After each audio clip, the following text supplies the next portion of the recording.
do for a living? I'm a sperm donor. Oh, okay. How much do you make doing that? It's $120 per donation, and I go twice a week. Sometimes they have bonuses, like I made $3,000 one month, and I just drive over, do the deed, and then leave. So you're a jizz boy. Yeah. Okay. So you have a bunch of kids running around? So when they turn 18, they can reach out to me if they want, and I had to sign something saying that. Until then, I have no idea. This is the crazy part. I've been doing it for 3 years. I've probably donated at least 200 to 250 times, and each donation can have about 5 kids. So that's probably 1,000 kids. You just like go to a room? Yeah, pull up the magazine with the photos, whatever. Yeah, whatever. I mean, you're bringing home more for being a jizz boy than DoorDash. Yeah. Is this real? I don't know if it's real, but like something about the idea of a like very unremarkable like Las Plagas Americanas type phenotype guy, like brown skin, brown eyes, brown hair, getting paid for like his worthless sperm is like a crazy thing to me. And I talked about it a little bit before we got on stream here. We haven't heard from Dashboard. There was somebody on the reupload channel put up a clip from him. I'm not sure from when it was, but you were kind of talking to him in the comments and trying to get him on here. So, if he's lurking, if he comes across this, here is my pearl that I will cast before him. Okay, he called me a jobber. Hopefully, we can get past that title if I suggest a new lurking location for him.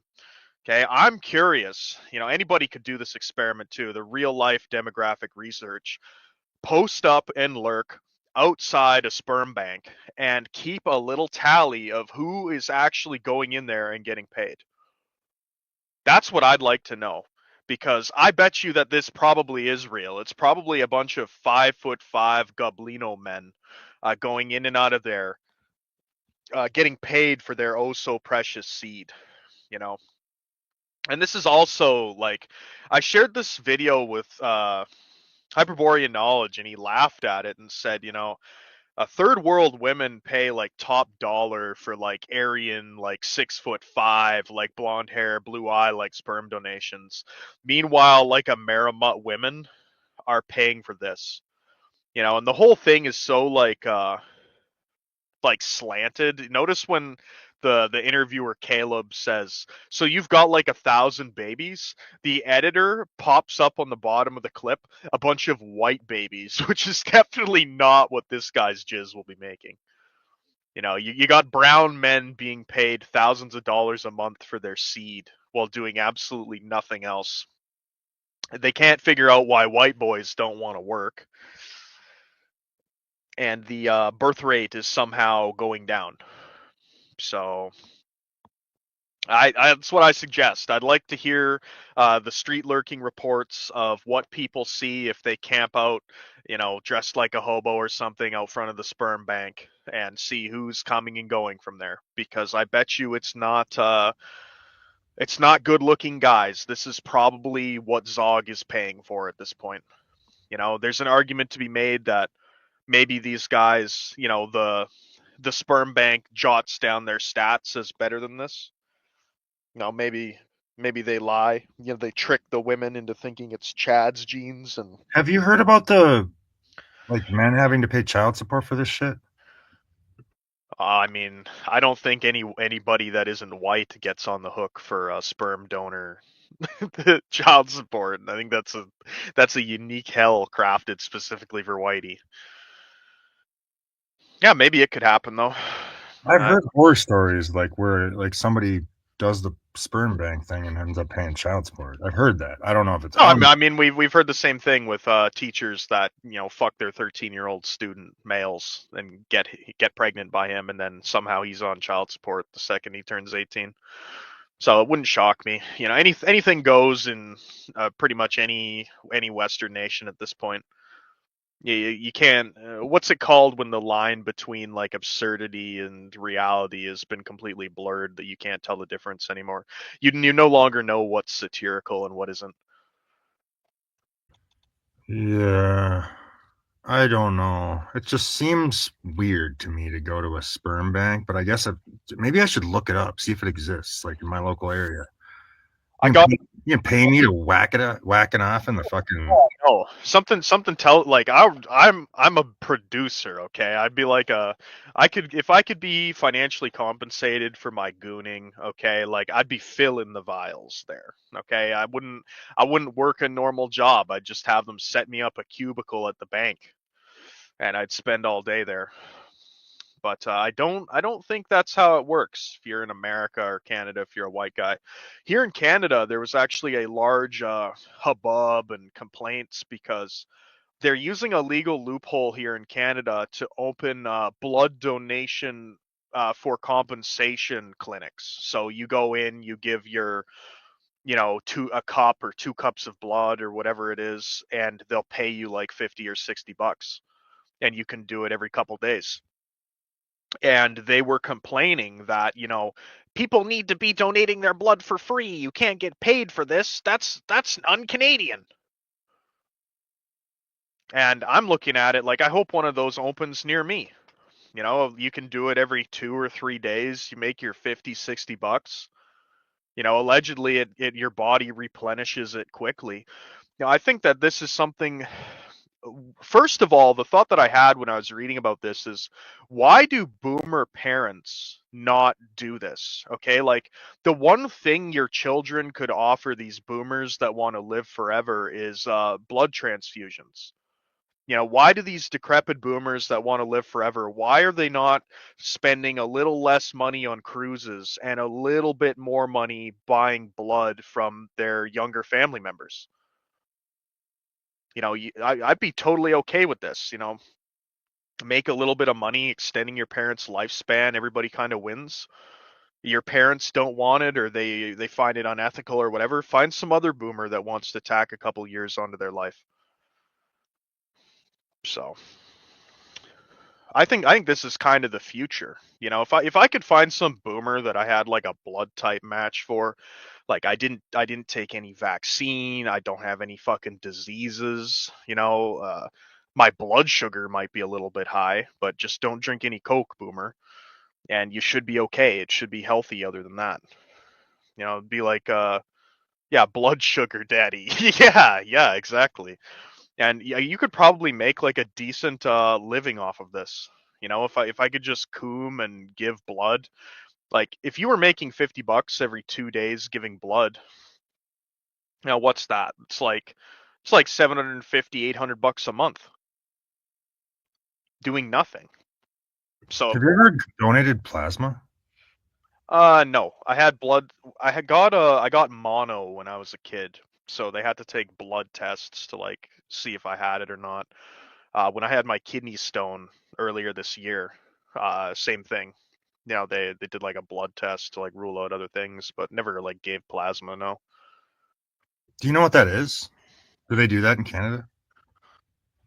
I'm assuming they just pull it out of the blood, right? Like it's not like a bone marrow donation or something.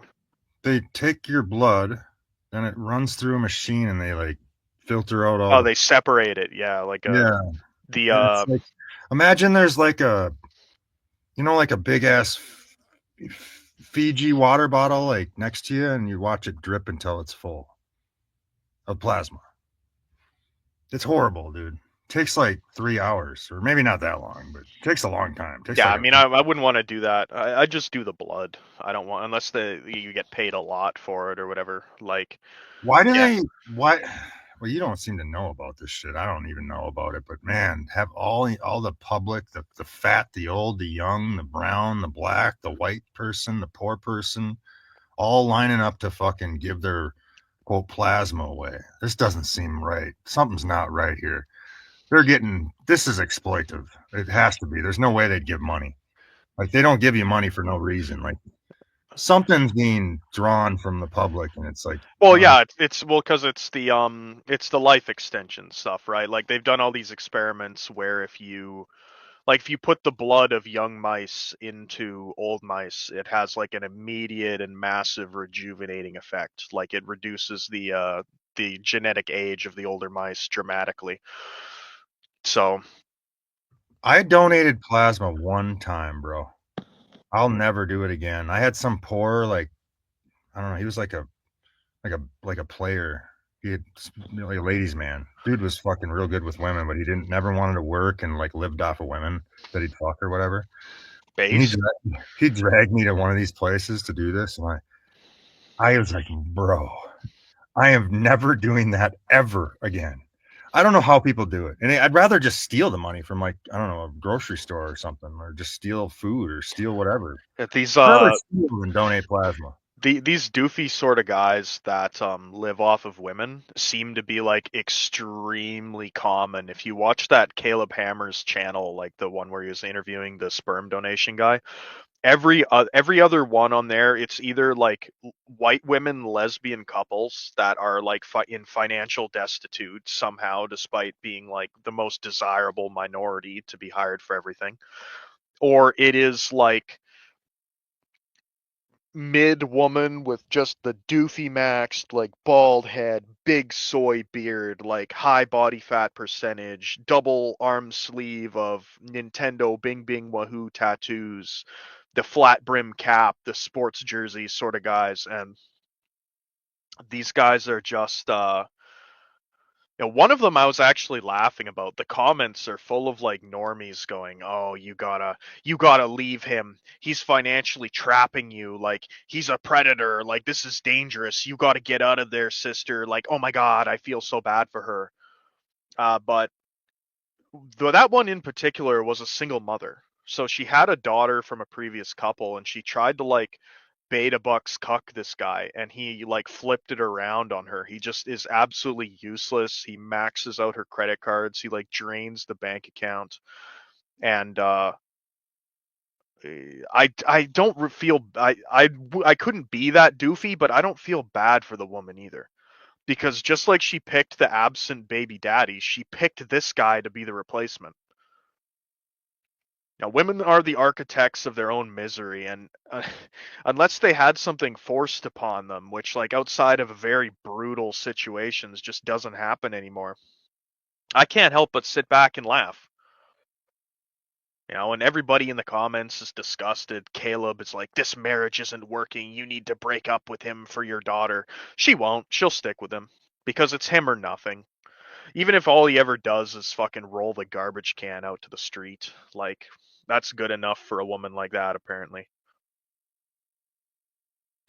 Don't you think that people that do the whole donate plasma twice a week, like they're got to be losing something, right? I mean, I've done it. I did it one time, and it's like your life force is being like drained from you, or Mm, like your body's like your body needs like there's a reason your skin doesn't leak blood or whatever.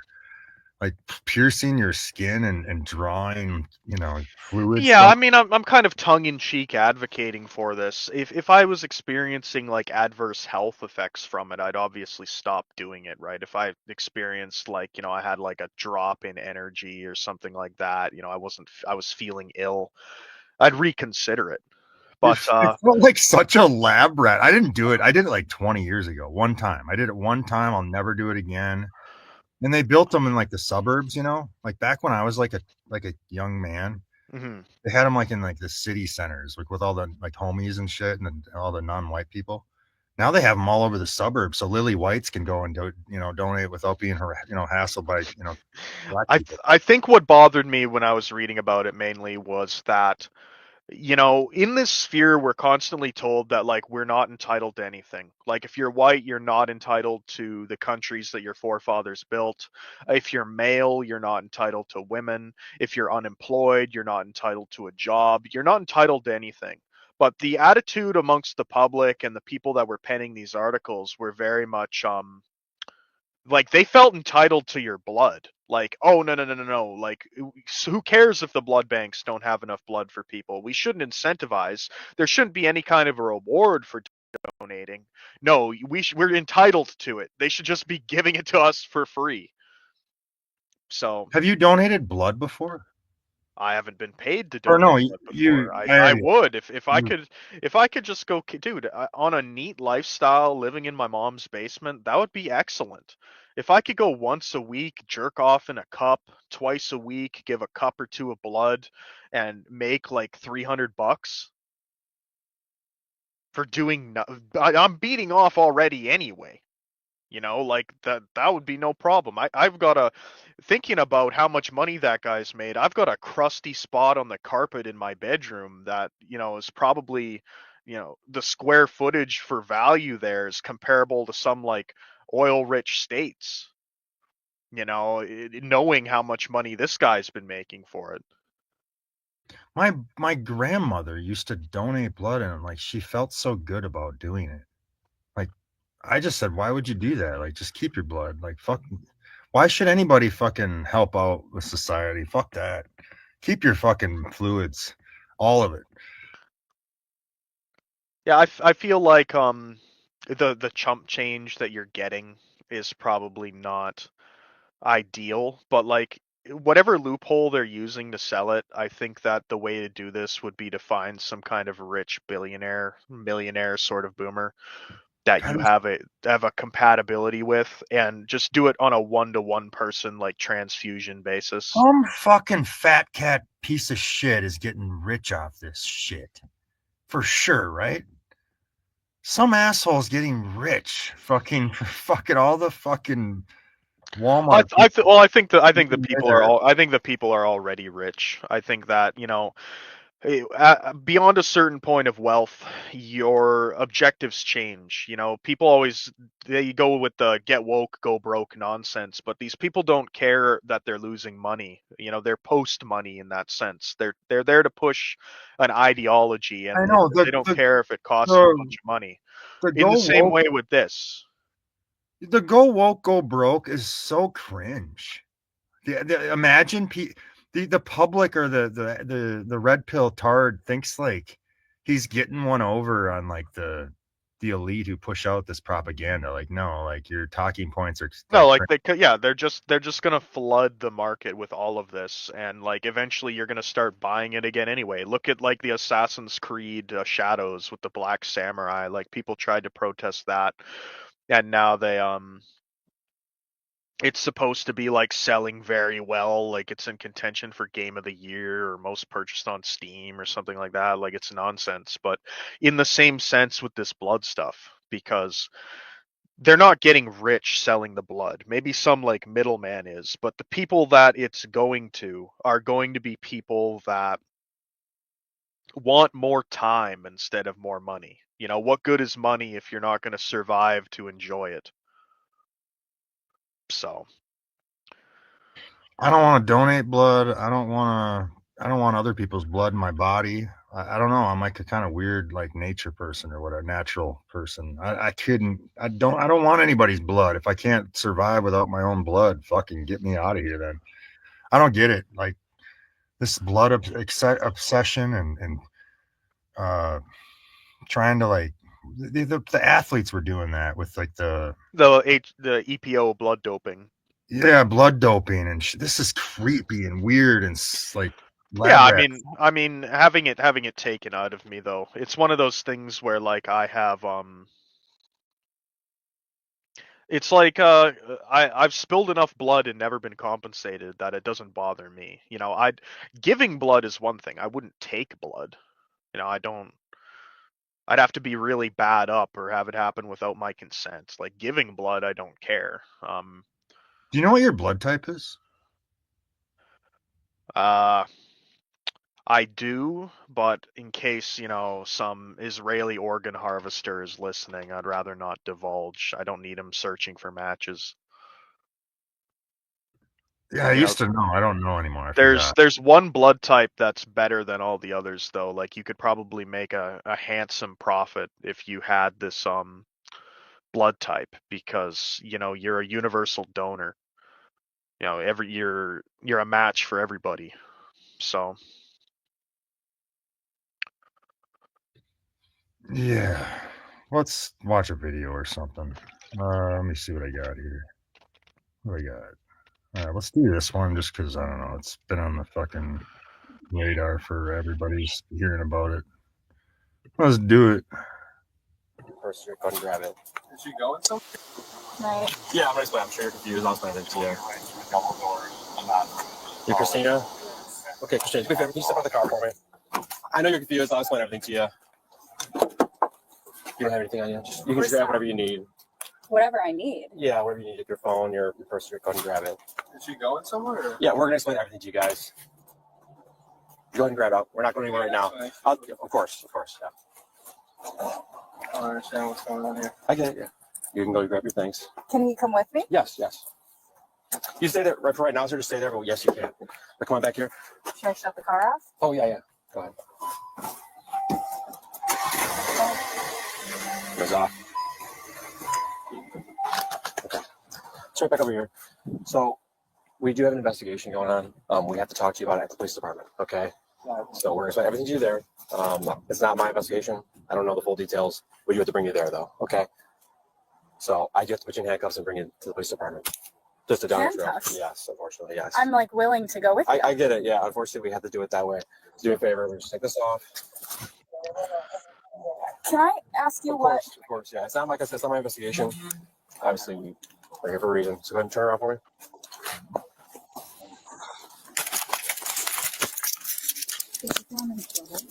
So right now you're being detained, and there is a detective that needs to talk to you at the police department.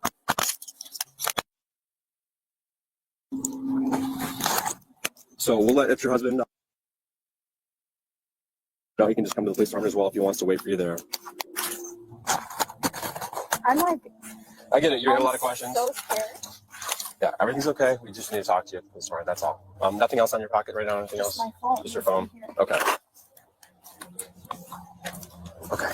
I'm sitting in the back of this car on the other side.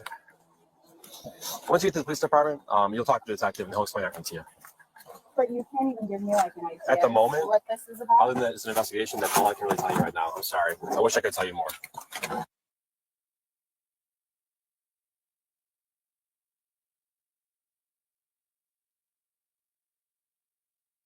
So why are all the teachers sleeping with their students? This is fucking weird. This can't even be real. How is this real? Like every week I see one in the news. I mean, what I'd like to point out with this too is this the dashboard observation of you have these like fucking loser guys in the passenger seat of all these women getting driven around everywhere, and that's exactly what we witness here. Hubby in the cuck seat, co-captain, getting driven around. I have never let a woman drive me around in a car. That's insane. Oh, by the way, anytime I've ever been with a woman, like I drive her car. Like I leave my car at home and I drive her car, and she rides in the passenger seat. I don't know how guys. I agree, dude. Like if I'm going somewhere, I won't even get in the vehicle with my mother anymore because like she's disrespectful like that. She'll insist on driving and making me look like this like retard in the passenger seat. So I'd rather walk anywhere at this point. I remember I was messing around with this girl at my work a while back, a few years back, and she like got mad because I don't know, I had a close call because of some retard on the road or whatever, and she like tried to always drive every day after that, and I just was like, we can't do this. This ain't gonna work. Like the idea that like I just can't believe men let a woman drive in the car. That's crazy to me. It's insane. I think, I mean, a lot of the times, like the guys don't have licenses because women date shitbags. That's a good point. That's very common. I think, like, I disagree with this take here. Like, it's every 15-year-old boy's dream to fuck his teacher. I agree with that portion of it, but like, these guys, they're like half stepping. Okay, like, what you need to do is you need the same way, like, you're supposed to be entitled to a jury trial, an audience of your peers to evaluate a situation. In a situation like this, you need, like, 12 jurors? All 12 jurors should all be heterosexual men, and they should all be surveyed, and you should ask them, would you have wanted to fuck this teacher when you were 15? And if they all unanimously say yes, then no crime has been committed. And the exact same thing should happen with the inverse of this gender too. Like this, I'm beyond this idea where we're going to pretend that 15-year-old girls don't have sex drives and that everything that you do when you interact them is tantamount to abuse, because it doesn't matter whether you're a 15-year-old boy or a 50-year-old boy, you can overpower a woman that age. Okay, so this idea that like, oh, you can't because you're bigger and stronger than her. Well, the 15-year-old boy is bigger and stronger than her too. Like, how can she consent to even a guy her own age? Because he can also overpower her. Like, by these standards, it wouldn't be any better. And all these cases, to me, just come down to, is this person attractive or not? If they're attractive, no rape. If they weren't attractive, then yeah, probably rape. You know, I call bullshit on It's this fucking too. wild, bro. Where like the dating's dead, everyone's black pilled, and women or men don't even like approach women anymore, supposedly. But then there's another layer to it where like all the female teachers are banging their students. Like, what are we doing here, folks? This is fucking nuts. Well, who can actually get it in nowadays? Who's not at risk of having some false accusation made against them? It's the student. It's a Yeah, dynamic. they have like That's the only possible. yeah, that's the only situation where the man can act anymore, where he can take the lead, where he can hit on his teacher, because if anything happens, it's all on her ass. That's a great point. He can never be blamed. It's the one situation where you can actually have a healthy male female dynamic, because the man isn't immediately being scrutinized with every magnifying glass available. You know, and again, this is more police bullshit too, because I've watched a lot of the kind of constitutional audit videos and all these sort of ideas. And one of the things that they always talk about, that they get police fired and they sue them and all these other things, is that first of all, you don't have to even identify yourself to police unless they have a reasonable, articulatable suspicion that you've committed a crime. So they skipped all the way past that. They've detained her without even telling her what the alleged crime is. It was I almost to save face, like to protect the husband or the public. Like, I I don't know, mean, yeah, I women, don't special women privilege. It was women privilege. I mean, I don't you can tell kind of by the 1,000-mile stare in her eyes, she knows what this is about, right? So I think that, like, maybe there's some woman privilege here. At the same time, though, it's like she's clearly, like, she's saying she doesn't know what this is about, and yet into the handcuffs and all this other stuff. And this is another reason that I fucking hate police, because police in our society have a monopoly on force. So how emasculate, like, the husband's a loser in the passenger seat, the wife's fucking her students, whatever. But if we ignore all those, pretend she just got like a speeding ticket, right? Like, maybe she was Oh, and like, by the way, if I'm inebriated or drinking, I still drive the car with the woman in the car. Like, even if she's like more quote sober, like I drive no yes. matter what. No, well, I absolutely agree with that. Before women and all these non-whites started driving, you were allowed to have a couple road sodas. We didn't have all this drunk driving nonsense until people that can't even be sober at the best of times started getting behind the wheel. But I imagine don't. your girlfriend or your wife or your daughter is, it's something benign, okay? Maybe she's speeding, okay, and her car gets impounded. She's getting arrested for doing like 30 kilometers an hour, 20 miles an hour over the limit, whatever it is, to get in actual trouble. And you've got some other guy who is like apprehending her, putting her in like handcuffs, like pinning her up against a car, like having her turn out her pockets, like taking away her belongings, putting her in the back seat. And a lot of cops, they must get off on this. I think a lot of the guys, like, they like this kind of, you can see how when they interact with men, it's a very like a dominance thing. Like, they do not want their authority to be questioned. Like, you can't talk back to them. They all this other shit. You know, it's a complete power trip when it's with another man.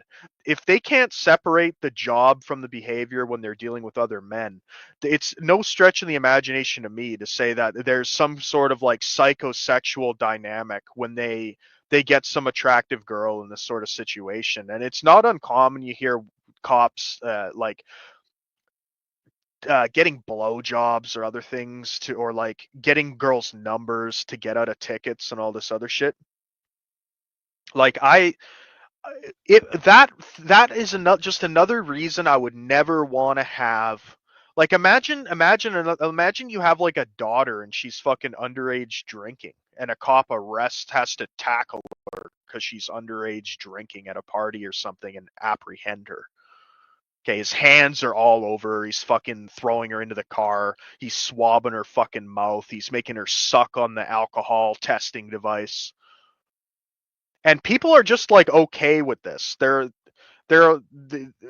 cops, for some reason, I think cops have kind of gone too far, because they've really even turned, you know, it used to be, I think the only white generations that are really still pro police are like boomers with the whole thin blue line stuff. You know, if you're a libtard, you're a defund police, fuck the police sort of like. They kicked me out of my university for protesting Israel and wearing a shmigla, whatever, Palestinian headscarf. Fuck the police. And if you're a Wignat, you don't like them either, because it's like these are the people that are protecting the Rotterdam rape gangs, they're who's going to stop you from chasing the foreign invaders out of town. You know, they're protecting corrupt justices. Yeah, they're doing all this other shit. Who likes police anymore? It seems to me more and more the only people police protect are lucrative businesses, corrupt politicians, and like maybe women. I get a little more triggered with the Blue Lives Matter flags in these lily white suburbs, you know, with like the McMansion. I get more triggered by that than like the vinyl siding house like faggot with the Black Lives Matter sign. I don't care about police at all. I view police as police devalue men. Police were the original devaluation of men. You know, everything that the West is like renowned for, like the origins of the West, you know, the wild wild West, the gunslinging, the saloons, the flip the table and draw your gun, they're stealing at your poker game, like all this other shit. All of this came from men being responsible for their own like safety and self-defense. Every man had like value at that point. Now, even if you're extremely competent, even if you are way better than a police officer under pressure, you know, you're a better shooter. You can de-escalate a problem better. You're more fair. You're more moral. It doesn't matter. You are barred without having this little Zog star stamped on you saying, yeah, this is our hall monitor. And women defer to this. These guys basically are like it's like the whole country is just a concentration camp, and they're the guards, and everybody else is a little malnourished, no, a little You know what's supply line starved victim. I remember I was driving drunk, and I had like 10 cocktails, like over like a 6-hour period. I wasn't totally. I mean, I was feeling pretty good. And this trooper fucking pulled me over, and I was going like 90 and a 60, and I had my lady friend with me or whatever. And I just said I knew immediately he was going to pull me over, so I just got into the right lane right away and just pulled over because as soon as he hit his cherries. And I just told my lady friend or whatever, I just said, yeah, I'm going to jail. Just don't be mad at me. Like, it's all good. and the state trooper just gave me a warning, and I bumped fists with him, and then he left.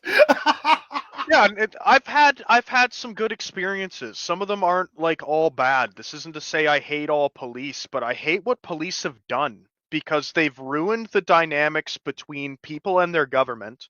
How can your government fear the people when the Zogbots are there to protect them at all times? How can women respect their men for doing what like men have to do when the obligation is to do nothing and act like a woman until the state approved men arrive to try to solve the problem? You Yeah, know, I think part of it was I had like my quote hot girlfriend in the seat or whatever. Like it's pretty. It's the women privilege thing. Like, can't arrest this man. He's got a hot girlfriend. Like, it's like having a woman in the passenger seat and driving a nice car, and I'm white, and the trooper's white, and I'm not being a retard, and I'm complying. Like it was effortless. I don't even know how so many people get jammed up with DUIs. I mean, obviously, don't be doing it at 2:30 in the 2:30 in the morning. I was doing it I was like 3 in the afternoon, and it was like no big deal. He had no idea. I mean, I used to drive stoned all the time. And the reality is that like the bar for passable driving is like on the floor. So if they were pulling everybody over that couldn't drive, that was not signaling properly, that was cruising in the wrong lane, that was, not maintaining their lane position, all these other things, you'd have to strip the licenses from a good half of the population. So if you're inebriated but you weren't like driving poorly, like there's not really any probable cause. Like what got you pulled over initially in that situation? It's not like he drove past you and like smelled liquor on your breath or something. Well, I seen him like I seen him rolling up on me like way back behind me, and I just knew what was gonna happen. I just slowed down, got in the right lane. As soon as he pulled me over, you pull over, you give him your paperwork, you just be friendly, you answer their questions. Like I'm not like one of these faggots, these retards on like these YouTube videos. Like I'm not rolling down my window. they don't roll their window Hold on. down. They don't. I'll hold my identification up to the window. You're not taking it. Like I don't answer questions. I just small talked the guy and rolled down the window all the way, and he asked where I was going, and I told him, yeah, we're gonna go over and have lunch here, and probably go do some, I think I had some bowling thing or dart league thing. So I was just like, yeah, we're gonna have lunch here, and then we're gonna go play darts.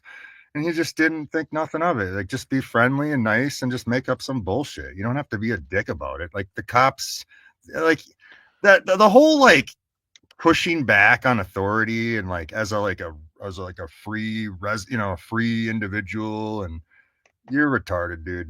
That ain't gonna work out for you. No, I mean, you better have deep pockets to be able to pursue everything in court, because something that I learned with my legal stuff is that the public defenders in particular, but all attorneys, public or not, are, because they all have to be a public attorney at some point. Like that's part of getting your law like license. Um, they all are in bed with the state. Okay, they all work together to put enemies of the state behind bars or give them problems. And the only way you're ever going to get good legal representation is paying so much fucking money that you can afford the lawyer that knows he's going to get no favors from the state ever, because he's the only one that actually opposes them. And I don't even have close to that amount of money.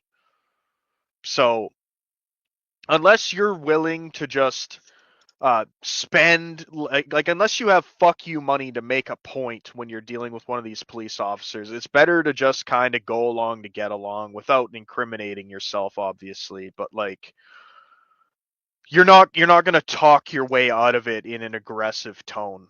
Okay, and how you respond to being apprehended by police actually says a lot about you as a person too. Because if you start acting like, unfortunately, the way a lot of black guys do when they get pulled over, like the argumentative, the fast movements, all this other shit, like the unpredictable, not putting your hands where they can see them and shit, like that says that you didn't have like a father in your life that ever disciplined you. You know, when your father had like an overwhelming amount of force over you as a child, like those sort of reactions were not like acceptable. Meanwhile, if you're like an 8-year-old boy, your father isn't around and your mother's trying to discipline you, what can she really do? Like if you decide like, nah, you're not spanking me today, like she just can't. So they all kind of respond like that. I never really got any breaks from police, but I also never got buck broken by police either. I never had them kicking me in the ribs or like leaving me in a hot car, sort of like shit. You know, I never had the handcuffs put on uncomfortably tight. Yeah, the cops never fuck with me. Like I remember one day I was with like when I was like in my early 20s with a girlfriend. I didn't even have insurance on my car, and the cop like took me out of the or had me like step out of the car, and I just sat on the side of the curb and we talked it out, and then he just told me he just said go home. He just said get back in your car and just go home. He didn't. I didn't even have insurance. Yeah, I didn't get that lucky. I was driving my car to and from work, and I came off the highway, and on the exit ramp, like the merge exit thing back into like residential area, I was doing like 80 kilometers an hour in a 60, and I got pulled over, and the guy told me that he doesn't like I don't have any insurance. Like apparently my insurance expired like 3 days ago. I forgot to renew it, and he let me off too. He made me park the car and go walk to get insurance. It really is just being So sociable and being like it's. I think what it comes down to is My brother-in-law spent 3 days in jail with no insurance. But he's got a fucked up driving record. He drives a hoopty. He thinks he's like above the law. He talks to cops like he's fucking better than them or something. You just got to know how to work the system, Bucko. I think what it comes down to is in the cops, like we all talk about risk reward situations when it comes to men getting involved with women. I think a lot of cops in their head do that calculation of, you know, if I let this guy off with a warning this time, is he going to make me regret it? And a lot of people do make them regret it. Like look at all the repeat offender sort of people that like they get in and out of prison constantly, in and out of custody. They're on permanent probation. Like it never stops. Once they're in the system, it's like they're just getting warmed up. It just gets worse from that point out. That's the majority of their experience. I think a lot of it just comes down to being like not hot-headed and able to articulate yourself. I think apologizing also has like gone up in value. You know, don't try and say like it's not your fault. Taking responsibility goes a long Bro, way in a bro, world I where remember people like. I was cruising with my buddy at a bar like 15 years ago. And my buddy and me leave the bar and he's driving his truck or whatever, right? And there's a cop hanging out right outside the bar at the stoplight, right? Like just hanging out, waiting for people to leave the bar. Well, my buddy fucking pulls out. He doesn't, there's a right hand turn light, the red light. You can turn on the right hand turn. Yeah. He didn't even stop. He just went right through it. Just took the right hand turn and didn't even slow down. And the cop follows him, and I'm like, dude, he's gonna pull you over. You just left a bar and you didn't stop at that stoplight. And I just told him, like, just own it. Just tell him you knew what you did and you weren't paying attention, and just say everything that happened and just admit it, and then he'll just let you go. And that's exactly what happened. He's just like, oh, sorry, officer, I knew what I did wrong. That's my bad. We're just, we're not drunk. We're just out here, meeting up with some friends, and just admitted it. And just, now the cop did have him like exit the vehicle and kind of verify that he wasn't wasted. You know what I mean? Like didn't make him do the stupid sobriety thing, but just kind of like interviewed him for a little while, and it's like, just let him go. What's funny is my buddy's like this raging stoner with a Bob Marley t-shirt on, and he just, smoked some weed, and like he's got like the cologne to like put it out or whatever, to like mask it or whatever. And the cop just let us go, man. He didn't give a fuck. I mean, it is kind of white privilege, but that's how it should be. Like white people, Yeah, I had an white experience people like should be this. pulling over white people and just let them go once in a while. Like this whole diversity and all these different races, you know, it's crazy to me. Like I have another friend of mine. He got pulled over by some spick or whatever, some Hispanic woman who's like half his age because he like roll stopped or went through the stop sign because it was like icy and slippery in the winter, you know. And this fucking spick Hispanic woman's trying to tell my buddy how to drive a car. It's like you don't even belong in this country. Shut the fuck up.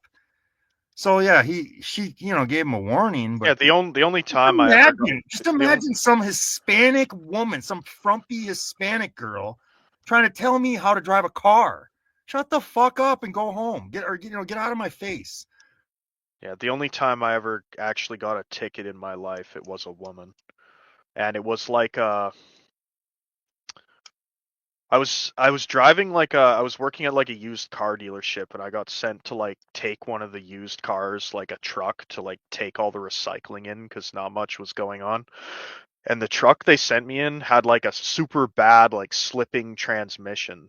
So like I'm trying to feel out how bad this thing is. It's like a 4-lane street, middle of the day. There's fucking nobody around. And I was doing like 10 over, and I'm like staring at the fucking dash trying to see like the discrepancy between the RPMs, the mileage, like the whole thing's just fucked. And she pulls me over like, and instantly it's some like mid like Becky type cop, and instantly just gets slapped with like $160 ticket for like the most inane like thing. And the whole thing was just like the chip on your shoulder nonsense.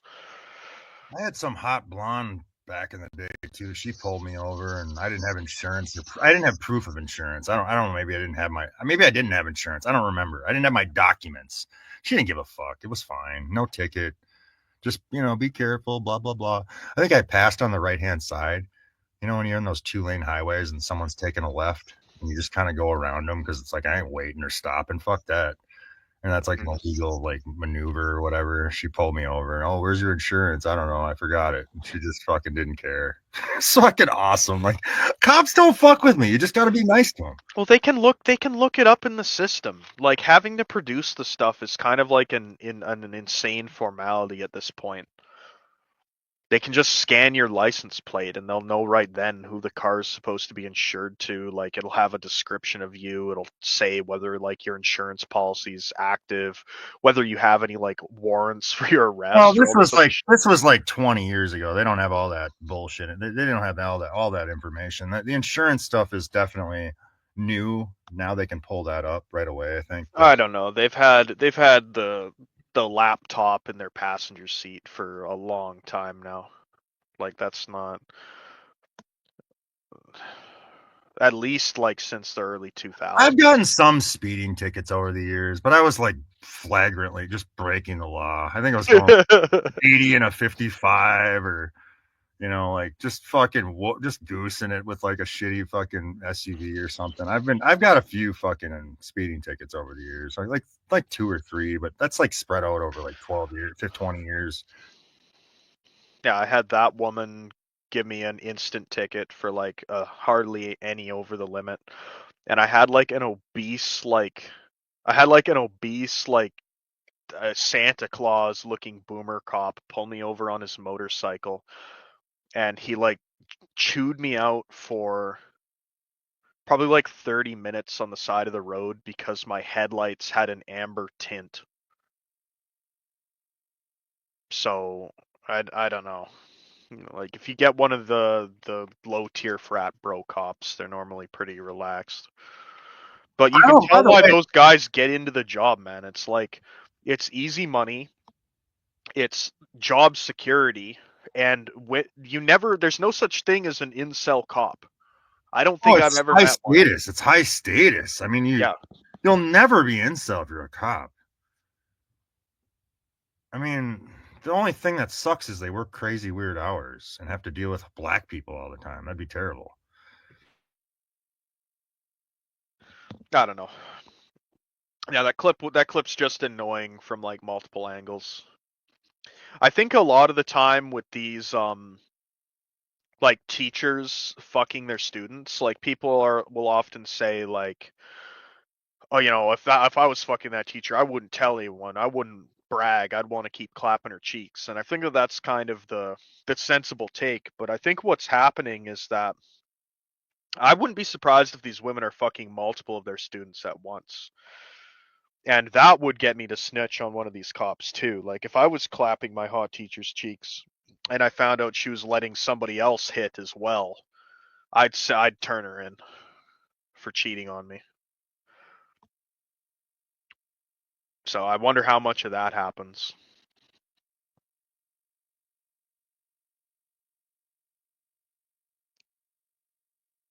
We see how women act outside of the classroom, and they definitely don't seem to keep it to just one partner. People are talking about me being a normie or a Chad. Well, you kind of are. Nail and Palin Thomas is a normie. So yeah, just the I think there's a problem with me being people attributing this to me as like being a normie or being a Chad when I'm like neither, because like I have tendencies that aren't normal. Like I'm been sort of an atheist a lot of my adult life. Smoke cigarettes, I swear, I spit, I just do whatever I want. I have bad habits. So like I don't like act proper like normal people do. Like I do what I just, behave kind of how I want, and I don't fit into like certain groups. I'm not like a sports ball person. I'm not a Christian person who goes to church. I'm not wealthy or rich or living above everyone else or whatever. And I don't get along with leftists, or liberals really either. I don't know. I don't really fit into the patriotard box, the conservatard box, the libtard box, the Christian cuck box. I don't fit in any of this shit. I'm just like a regular person who just like a peasant wisdom, they say. I think that's what Pat would always attribute. They are saying lazy Chad. I just reject nonsense, and most normal people are just they have gay banners and flags and tribalism that just to me is retarded, and they cling to consumerism, and I mean I just don't fit into any of these groups, none of them. But yeah, I'm probably like a normal person. I think that if you had been born 20 years earlier, you'd be a lot more normal than you are. I think that the internet fucking yeah.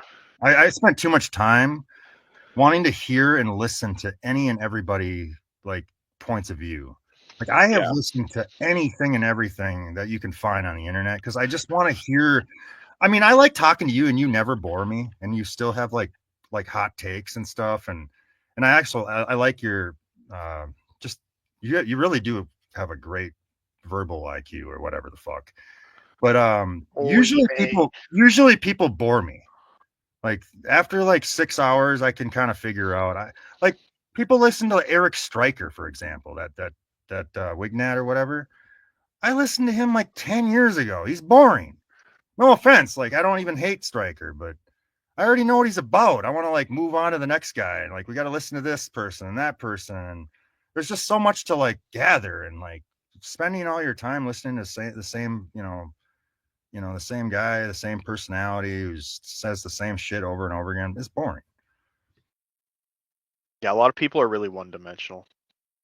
Like I suffer. I think Dismal did a video too long ago about how like the internet is one, and I'm very much kind of in that camp. Like I've tried to reintegrate, every once in a while I will make some kind of an acquaintance. Like back when I was wage cucking, you have the one guy that is kind of like your work buddy. You get along, you kind of entertain each other through the day while you're wage cucking together. But then you try and like hang out with them outside of work where you don't have that scarcity of entertainment, and it just kind of falls flat, or you feel like you're always in the position where you've got to keep the entertainment going on their behalf. like how guys will complain about having to carry the conversation with women because women will give like one-word answers. It's often socializing with normies is a lot like that too. I should say something. This is sort of a Bobby, over 6 feet tall, white guy with hair. Like, that's not really a big deal if you live in like the Midwest or if you lived in Germany, for example. That's just the normal. Like, it's normal. Like, I don't stick out in that in such a way that like, sure, I'm tall and taller than most people, but there's a lot of tall people in the Midwest and like tall blonde guys. It's not unusual. What we need to do is I'd like to pull up that clip of the which one is it in the chat here? I think it's the third one from the top in the private chat of the links, because I'd like that image to illustrate this point about how like it doesn't really matter the genetic advantage you have if you end up kind of having this perspective on things and you didn't capitalize on what you had early in life. Which one is it? Which one is it? Third one from the top. YouTube link? No, the third one from the top in private chat, the Discord app link, the attachment. It's the not the porn one. No. What are we doing here? No, I want the one about the 18-year-old meeting up with the 16-year-old. Okay, yeah. That's what I thought it was. Yeah. Okay, yeah. Let's find that. That's a great, interesting. We can talk about this. Yeah, because I want to use this to illustrate like why your stats don't actually matter. Okay, I think I got it. Here we go. Bang, boom. That's it right here. Let's do it. Okay, so for people that haven't seen this clip, okay, like this is where we're at with the policing of people. You've got fucking losers running around. Like, now a 2-year age gap among teenagers is enough to get you like slapped and beaten and humiliated in public. And like people feel morally justified in this. You have a lot of brown people, a lot of ugly looking guys, a lot of like fat, retarded looking guys, a lot of just antisocial internet shut-ins themselves, setting up these kind of situations to like get clout where they can pretend to be protecting the heckin' teenage girls. And this is why I don't think Thomas's stats really matter, because let's say you are 6'4" or whatever. You're 6'4", you have a full head of hair, you're in good shape, you're white, you got a Hollywood smile, okay? You better be aware that you have all of those advantages before you leave high school and capitalize on them. Because once you look, you could be 18 years old and you try and leverage your looks. Not that that's what happened in this case, but if you try and leverage your looks at 18 to date someone a grade or two below you, you're free game in public. People can just attack you now, and nobody's going to do anything. So as time goes on, like, it wasn't this bad in the early 2000s. All the girls dated early guys, or dated older guys, for the most part. Maybe the hottest guy in your grade could actually date a desirable girl in your grade, but the rest of them all got skimmed off. It's gotten even worse now.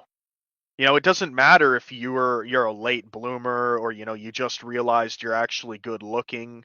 Like, you can't capitalize on it unless you want to use all your advantages to get some like passed around, rode hard, put away wet roasty. You get nothing. That's all that's there for you. So it doesn't matter that you have all these stats. The most damning thing you can have is your age. Oh, the 18-16 really fucked me up as a young person. Because when I was 18, 19, turning 18, 17 and a half, 18, 19, 20, it's like you got all this hot tail around, but you're afraid to do the deed because of my laws or whatever. And the laws are not even my laws. Like, the laws are gray, like in the social dynamic or the culture. Like, I'd say it's more the social dynamic. You're scared of. We all knew even at that age, like, everybody had seen the guy in their grade, you know, ask out the wrong girl and just become like an absolute laughing stock. Okay? Like they just became a total joke. Like, you know, the sort of guy that, you know, Chuddy and Crusade has talked about before that would get tricked by his peers into asking out a woman by being told, "Oh, she has a crush on you, bro. Go for it." And the whole thing's just like a setup, and she feels like humiliated by it, so she's extra cruel in her rejection, all these sort of things. Bro, I've already You're went over, scared of being ostracized. well, I already, like, when you're like I was about to turn 19 at the time. And keep in mind, like, I live with my grandma at the time. I got a shitty Honda Civic from like 1988 that's rusty, and I got no money.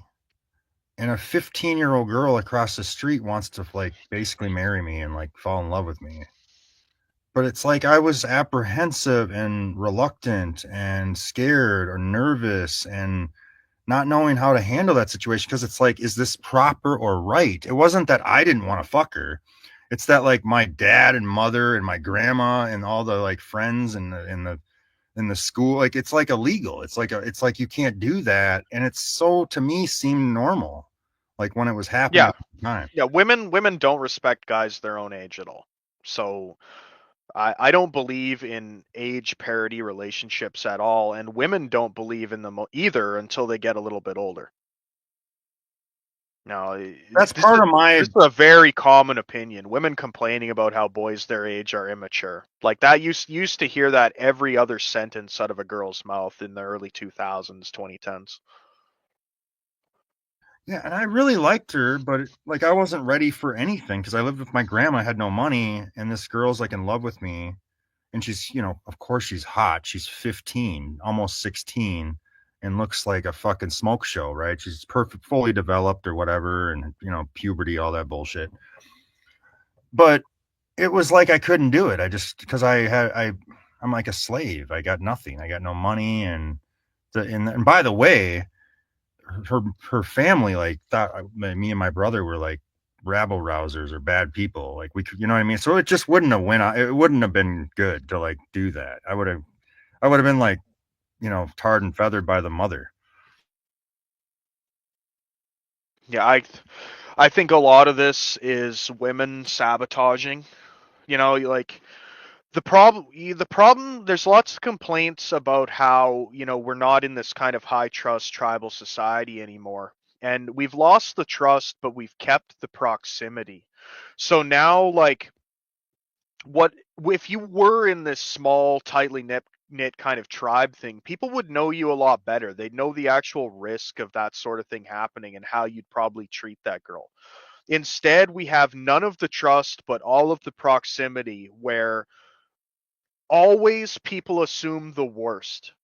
You know, like they cannot even know you at all, and they're gonna conclude that, oh, you know, he's a rapist, he's an abuser. For him to even be interested, if he even knows the laws enough not to break them, he's probably a predator trying to avoid apprehension. Um, the assumption is always the worst. There's never the benefit of the doubt. There's never innocent until proven guilty. That's all been thrown out the window. So uh, the point I was really just trying to illustrate with this is, you were at 19, you may have had all of these advantages, but this stuff had already crept into the culture, and you probably weren't really aware that you had these advantages. You know, to capitalize on an advantage, you have to have the means, and you have to have like The wit. you got to be aware of it. So every guy, particularly when you're young, you're like insecure. You don't necessarily know how you measure up against other guys unless you're the sort of one that's just been getting his dick sucked since he grew his first pube by your peers. Like, that's very rare. That's not that common. Most guys are like nervous, unsure of themselves, like high inhib. Well, I didn't want to be like a pedophile, or like I didn't want to be like accused of taking advantage. You know, there was like another girl who was like closer to my age or a little older, who like was like in the neighborhood was like seeing our interactions outside and was like voicing concerns and stuff. I like Yeah, just chatter in the it's neighborhood. So it's like, it's oh the man, cock block, and I couldn't do it. I couldn't do it because I would have been fucking in trouble. I would have never. I would have went to jail probably. this is the other thing, and this is why it's such a volatile situation, is that nobody in this, we're not ready as a society to have the talk about how women will do the sexual pursuing. Nobody wants to admit that because women lie about it. That's the thing. Western Decline. I didn't do anything. I was Yeah, outside. exactly. I was You're outside. you're just I was literally existing. outside tinkering with my shitty Honda Civic from 1988. Like with my brother, like changing the oil, and like she's trying to be my, girlfriend. Like I didn't do anything. Yeah, she's doing everything the POAs would tell you are indicators of interest. She's entering your zone, bro. Like, but you're made to be the bad guy for acting on something that interacted with you. So this is the problem, though. Until society's willing to admit that women take the initiative, okay? Women present you the opportunity to act on them. Women make the first move. And because women lie about this, because there's a significant portion of the male population that has never been approached by a woman. They never happen to them, so they don't know that this is true. All women know it's true, and a minority of men know it's true. So it's in women's best interest to keep lying about it, because if all men knew that women make the approach, women are already complaining about the amount of effort men are no longer putting forward. So if all men knew that women make the approach, and you can't really do anything to change that, even from an economics point, like women would not want this to be known. There's a significant portion of the male population themselves that don't want it to be true because they might have a partner, but they had to put in all the legwork. They did everything. The girl didn't do anything. She laid there, the lazy starfish, to let him do everything for me mindset. They don't want to admit it. And the other woman comes in to sabotage. With my personal situation, I had a ton of this shit going on too. I had fucking spectators. I had this girl like following me around with the whole thing feels like a fucking TV show because every one of my fucking neighbors seems to know what's going on even more than I do because they do nothing but sit there and play Peaky Blinders out of their fucking windows all day long, watching everything that goes past them. And the second I asked this girl out, before I dealt with any of the legal shit, before any of this bullshit happened, I had a pile of fucking older girls, like, not necessarily ugly. I don't want to, like, demean them or anything, but, like, not on par, okay? Not on par with the other one, and, like, of dubious previous relationship history, okay? Like, I wouldn't have even been interested in the initial girl if I didn't have like some kind of an idea that maybe she hasn't been ran through yet. And then you get all these other girls fucking coming along like, oh, well, he's asking girls out. Maybe if I just exist near him. And that wasn't the case at all. Like the original one was fucking coming to my house during fucking Halloween, like not wearing a fucking costume, just like talk to me, not like trick or treating. Like I'm running into her in the middle of the night, totally accidentally, dozens, if not hundreds of times. She's like sprinting down the sidewalk to talk to me.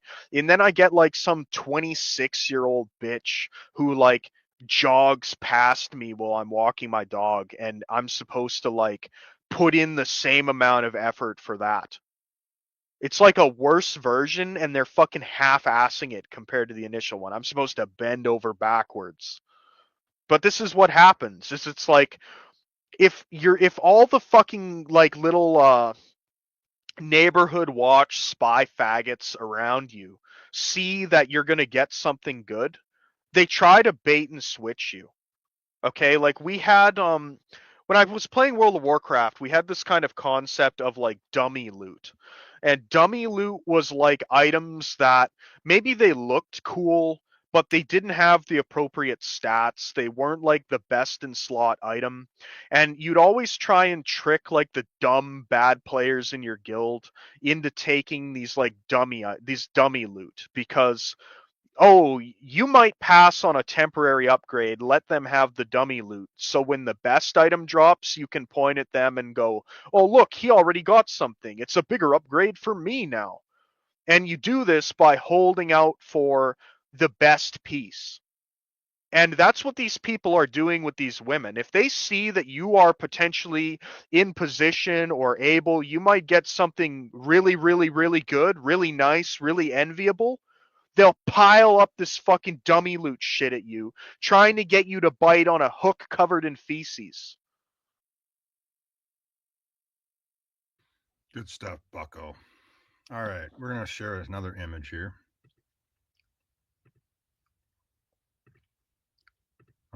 Yeah, go ahead. I don't.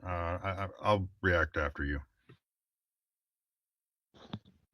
Maya Skem, who said Hamas raped her with their eyes and there are no innocent civilians in Gaza, has now actually been drugged and raped by an Israeli fitness trainer. Okay? And isn't she the one that claimed that not being raped by them was actually worse than being raped would have been, because she felt like emotionally like raped, like she wasn't even attractive enough to be raped by the Hamas, like it made her feel even worse than if she had been raped. Now, I've seen pictures of this alleged Israeli fitness trainer, and he looks like every other car salesman in my area. Okay, like he looks like just like exactly what you'd expect him to, like kind of this fucking thinnish, tallish, like not in particularly good shape, just like lean, full head of hair, but still like boyish, now with like a beard. And it looks like the exact kind of guy that you'd expect to be the rapist, like the guy that's not used to hearing no. So this whole thing, I do kind of agree with the fake and gay people with this. I just thought that this was funny because, you know, rape is like the you can genocide people, you can abort babies, you can run over children at a Christmas parade, you can kill you can go polar bear hunting, it doesn't matter, you can do any of these things, but like the most evil things in the world, uh being a racist, raping, and being attracted to somebody below the age of 25, those are the three unforgivable sins in our society at this point. So I don't care. Some bogged Jew bitch got raped by her. Like, here's the other thing too, okay? You put yourself in a situation where you could be raped by a fitness trainer. Like, if I don't like the Jews, I'm sick of them. At the same time, if I view this as a male-female issue, would we believe a woman had been raped by her fitness trainer at any point? Like, where were you with this guy that this rape happened? Okay, were you at the public gym? Okay, did he bend you over the bench press bench against your will with the whole audience there? Did he follow you into the locker room while you were showering? Like, I just don't believe this. This is why somebody had like an insane take at one point. Okay, they I forget who was saying this, but they were basically like rape should be legal on private property. And I feel like that law actually has potential, because I think we're at a point where women are so like untrustworthy that if a woman follows you back to your place, like, yeah, Roosh V, I think, like whatever happens happens. Okay, like if she's above the age of consent, she follows you back to your apartment and it's your fucking public property. Like, are we surprised? Who cares at that point? What did she expect? So I'm not happy about it, but at the same time, like, this bitch has tattoos. She's got fucking bogged lips. Like, just stripping away all the Israeli stuff, I don't even care. I wouldn't convict this guy. I'd expect like the Islamic standard of, we're gonna need some more women saying the same thing. We need like 2 or 3 women before we can even begin to consider this as the truth. Yeah, Dismal. I don't know if I can play that on YouTube. That's fucking horrific. I mean, you don't really see anything, but What is it? The dog at the train yeah, station? Yeah, I mean, that's so bad. I can't believe I even watched that. You fucking asshole. God, yeah, I mean, I don't that's know. so bad, man. Unbelievable. That guy should get like charged a like steep fine or something, or be arrested for that. Yeah, I don't. It's an Aryan animal that he's like doing that with. And, if that were me and I was absolutely insisting on getting on a fucking train with my dog, like, pick the fucking dog up and make the jump onto the train along with it. Okay? Like, it's not. This shows how, like, retarded these people are on average. Like you have a dog, but your ability to care for an animal is so fucking bad. Look at what we have. You know what a cattle guard is? I think so. Where like a road will have that kind of dugout section and it'll just Yeah. slide across it, and horses and cattle will not walk across it because they can see through the floor. It's the same thing with a dog like that, and it's moving. For a country that reveres cows and everything else, you sure don't fucking understand animal psychology very well. You're shocked that the dog won't leap across the gap into a fucking moving train with you and you end up killing it as a result. Like, First of all, animals don't belong on the subway. I mean, just period. I'd rather sit beside a dog than a Jeet, first of all. But yeah, I mean, from the perspective of like, it's loud, it's crowded. Yeah, like it's not good for the dog. I don't care if there's a dog on the bench beside me. I'd rather get on a subway car full of four-legged furry animals than uh, anything else at this point. Like if I had to just take a grab bag of humans, of the random people I encounter when I leave my house, or all animals, I'd rather just I'd take the animals. It's a safer choice. I know about the dog pill, guys. We're not gonna get into the dog pill today. I was gonna ask you something.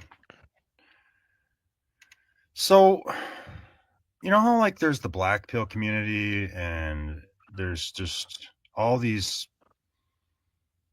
just people are in this community or in this space, people who consume content like this, like the neat life, the not caring or doing anything with your life and being like depressed and hating society, right? But then like isn't there maybe something to be grateful for where like back in like the old days in the and then the 20th century or whatever, where people were like building like bomb shelters and like people like were in like submarines and like drowned at the bottom of the ocean, and now you and me are here like saying it's all gay and everything sucks. Can you explain that a little bit? But what can we build? Like if we didn't have airplanes today and the Wright brothers or whoever actually invented them set about to build a flying device, how many faggot boomers and red tape bureaucracy retards would be in the way blocking it from happening?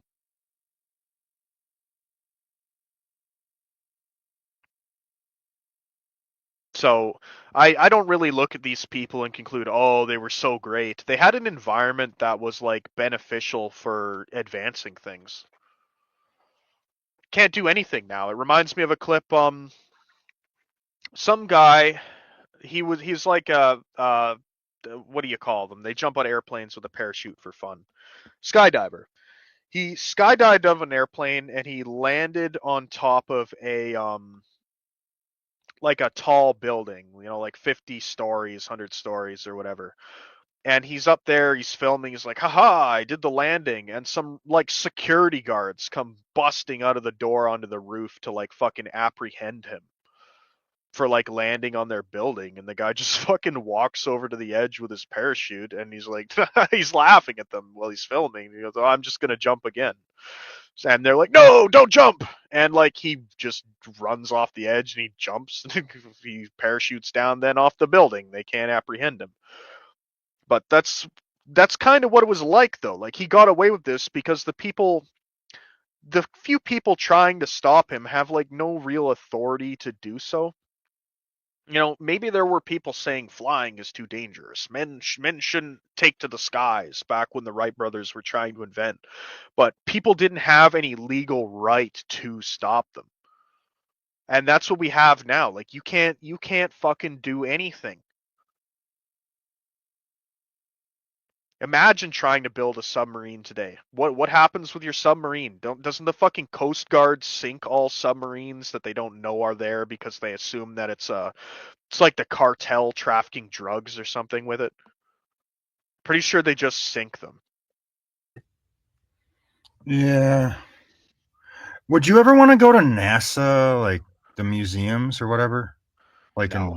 in like walk around and look at like all the cool shit that's at like the NASA what do they call it? A museum or not a museum, it's a I don't know, a resort? Not resort. No, it's not a resort. What do they call that? It's like I don't know, like the place to go and look at like the stuff that they took to the moon and all that bullshit. I don't care. The countries that got gifted moon rocks have determined that they're fake. They're like petrified wood. I'd go to it like if I had to, but I'm not like this stuff doesn't interest me anymore. I view like space travel in kind of the same breath as like Santa Claus and the Tooth Fairy. It's like they're fables meant to like trap the minds of like gullible people. See, Collective Dismal should have just threw on like one of them NASA sweatshirts or like a ball cap. He would have got a job immediately. I'd rather go to like an aerospace museum. Like I'd be more interested in like the progression of airplanes, things that actually exist over the last 50, 60 years or something than like this fanciful nonsense. Oh man, we got to do the moon landing outer space stream. I'd rather go to a NASCAR memorabilia museum than NASA. Like I'd rather go see how they've improved on turning left and driving fast in a circle over the last several decades. They had this fucking Gen Xer. He went to Florida for like vacation last week, and he was telling everybody about NASA, the NASA place that he went and visited and looked at and saw all the stuff at NASA. And it was I just had to hold my tongue, bucko. Yeah, I can't. It's one of those things I don't even like talking about anymore because it's the same rigmarole every time. You get the people that are very passionately into a globe but don't even understand their own model. It's just a waste of time to argue. I'll do the one stream of it at some point, and it'll be a thing, something I just never talk about again after that. All right, we're going to try to take a few calls. This stream's going to run short tonight, so make it quick if you call in. And I'll put this chat in the stream. Goldberg's recent video, I don't know. I watch his stuff very infrequently. I don't hate the guy, but I think it's kind of like fancy. The same way I'm sure people listen to me or Thomas and conclude that this isn't true. The stuff doesn't happen to them. I'll give him the benefit of the doubt. Maybe he does have this kind of semi-Chad life and just can't get anything he wants. I don't know. Chat's just asking something about Goldberg. I didn't watch any of his recent videos. Well, his last name's Goldberg. I mean, fuck. Yeah, it is what it is. It's whatever. I just don't have time to like talk to Jews or watch their stuff anymore. I mean, once in a while maybe, but I don't know. Goldberg, I think I saw maybe some of his content. I just wasn't impressed. He was boring. I don't dislike Goldberg's content. I just view it more like I feel like I've moved past it. It would be like going back and listening to fucking Sandman at this point. Like that's kind of where I'd put it. Well, I can't. Not quite on that tier, but it's just Sandman's like bad. That guy. yeah. I listen to the Goldberg stuff, and some of it's novel, but none of it's new to me. So I don't really engage with it. Yeah. What the hell are we doing? I was gonna ask you another thing. Well, we'll do that in a little bit here. We got Struggler calling in. I don't know if we've talked. Go ahead. You're live, Struggler. Hello. Can you hear me? Yeah, Yes. you sound like a black guy. Go ahead. You said that last time I came on. All right, so I just wanted to ask Weston if he's gonna be watching the Kanye interview or the Ye interview. Who's interviewing him? Uh, what's his name? Academics? DJ Academics? Yeah, I mean, maybe I'll watch like excerpts or something. It's like Kanye's kind of like Goldberg in that strain where like sometimes they say funny things, but like I'm not gonna learn anything from him. Right? Like yeah. Kanye, the situation I just find so. I had a conversation about Kanye in relation to like Nick Fuentes. Okay, like the real hardcore Wignat types are like very upset that Fuentes like interacts with this guy at all, and they can't see the value of having this repurposed bioweapon battering ram just like running amok the same way like like blacks are kind of used as a bioweapon, where they just cause crime and sow like discord after being deposited in a particular area, like the Haitians in the United States. Like you can do that's how I view Kanye as. Like he's just been repurposed and now he gets to run around kind of like deal damage in like a place where he wouldn't normally be. I don't want him for like president or anything, but at the same time, like a Kanye presidency would be hilarious. Like there's Yeah, definitely definitely. worse options. Yeah, he's not crazy, that's for sure. I just like the fact that he's basically like us, but on like a huge platform. So I, like he's just saying everything, like all the truth. yeah, I feel like Dave Chappelle paved the way for Kanye because without Dave Chappelle's kind of runaway to Africa thing and the talking about trying to make him wear a dress and all this other shit, like, and the Cat Williams exposés, like, they kind of primed people to side with Kanye in this kind of like situation where he's like believable. Yeah, well, like in this interview, I was just like intrigued at like what you thought about it because literally he's wearing a like black KKK outfit. Oh, it's trolling. Like I don't know what else to call it. It's provocative and it's trolling, and I'm glad that somebody can run around wearing a swastika. Like I can't get away with it, but I'm glad Kanye can because I like seeing it. I don't like necessarily what he's doing with like, oh, I'm gonna have my wife walk around in public naked and all this other shit, like posting interracial porn. I think that's just like the Yeah. the fucking coon You brain, like notice when he goes retard to aspect Japan, he of him. stops all that shit. I didn't even know he'd been to Japan. I Nah, guess he I loves guess he going to behaves Japan. better than Johnny Somali while he's over there. Oh yeah. Somali's fucked. Did you hear? Like he's literally getting sentenced to Yeah, they to won't like let him leave Korea while he's got pending charges. Yeah. he's fucked. Oh shit. But yeah, that's what I wanted to say. But yeah, keep up the streams, bro. Like you lot are actually helping me get through waging, bro. Like these streams help out a lot. Oh, that's good. Glad to hear it. That helped me when I was working too, the ability to listen to audiobooks or just anything, honestly. That's why I preferred manual labor jobs too, because I at least maintained my autonomy of mind. My body was working, but my mind was free. I could indulge whatever I wanted. Yeah, that's true. But yeah, boys, keep up the good work in the Yeah, stream. man. Peace. Thanks for calling in, man. Yeah, I think I remember Struggler now. He's called in the way back. It's been probably 5-6 streams, but he has called in before, and yeah, he generally has a good question. Kanye West or Ye or whatever we're calling him, he's all over the place. I don't know. He's fine. I just view him as like a wrecking ball that occasionally slams into people that aren't Oh, used to getting hit by one. you get these Jews, the elite or the wealthy, powerful people of the world. It's like he was someone who got away. They tried to like give him, like prop up him and make him this great big celebrity, and then he like turned on him, or he's like it's like the stray dog or the, I don't know, the.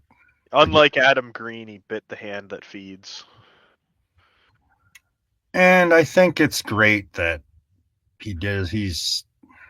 I hope more celebrities like just branch off and just break away from their kind of their own type of, I hate to use the word enslavement, but you ever heard the term "fuck you money"? Yeah. Well, if they all have "fuck you" money, why aren't they doing anything that's like unique or different? They're all like, Well, I think for a lot of these people, they don't actually have like fuck you money. Kanye has a lot less fuck you money than before he started this. He just had enough to still be, they could only take away so much of it. If you listen to I used to be like, kind of what started me into conspiracy theories would be like Tupac being alive was one of them that got me like looking into stuff. And so I was listening to all these kind of like black entertainment conspiracy theorists. You had the Black Child on YouTube for a long time. I don't know whatever happened to him. You have Yash Kara, who did like a lot of stuff. And at least for the topics of like celebrity culture, they can be very educational when they get into a lot of this stuff. And one of the things Yash Kara talked about all the time was that, these people might have the like unlimited platinum gold Visa card, bottomless bank account shit, but they're only allowed to buy like certain things. If we use Andrew Tate as an example, right? Andrew Tate owns 20 Bugattis. But when he was taking the pictures of himself in his war room or whatever in front of all of his firearms, people noticed that they were just airsoft. And I think that that's shut very up. I think that that's very common with a lot of these people where you can have all of this like meaningless shit. Like you can have all these insanely expensive sports cars. You can have as many Lambos and Ferraris and Bugattis as you want. You can have jacuzzis. You can buy like your Armani, your Versace, all the clothes, all this. But if they see you spending on like things you're not supposed to, like why is Kanye buying body armor? Why did he buy 50,000 sets of body armor? Why did he buy 50,000 unmilled lower receivers? Then like that bank account disappears very quickly. Like there's an approved purchases list and then there's an unapproved purchases list, and if they scour it, I'm sure, like if you start spending money on things that could ever become a problem for them, you're not like a Saudi oil baron. You don't get to buy a fucking shipping container full of like AK-47s. You're not allowed to do that. You can't buy 50,000 like Toyota pickups. They might wonder what you're gonna do with those. So I think they have this money, but can they actually do with it? And it can all disappear. It's not like they just have like a pile of cash like Breaking Bad style where they're laying on this pillow of money. I'd be rolling. By the way, guys in the chat, I'd be rolling in a Carrera GT. Like, fuck the Bugatti. I agree. I'd have myself like a 2005 Carrera GT. That's what I'd be rolling in. I like if I was buying exotic Italian shit, I'd want an F40. Yeah, I'd just get a German car. By the way, Andrew Tate's annoying. He's so fucking like I just can't. The snake stuff, Cobra Tate, like anybody like attaching themselves to snakes and the snake kingdom or world. I mean, snakes are not good creatures. They're gross and nasty and disgusting and effeminate even. Yeah, the second I see somebody with a snake tattoo, I just can't. I can't. I don't want to interact with that person anymore. You know, it's unfortunately people in my personal life have them, and it changes the way I look at them. I don't trust them anymore because I feel like I'm well within my right to judge a book by its cover in that sort of situation. And even somebody like if we look at UFC, right? Like Tom Aspinall's got people think he's always this fucking he's this genuine guy, like John Jones is the snake, he's running from them and everything. And yeah, maybe there's truth to that, but at the same time, why would a wholesome good guy, you know, dedicate an entire sleeve of his arm to a serpent? It's not like the serpent is being impaled. You know what I mean? Like, it's not like those statues that you see in Europe and Eastern Europe of fucking like man conquering a dragon or a snake, like choking it out or some shit. It's no, like they're glorifying it. Look at Jake Paul, same thing. Like Jake Paul, the big snake tattoo. He's covered in these occultic tattoos.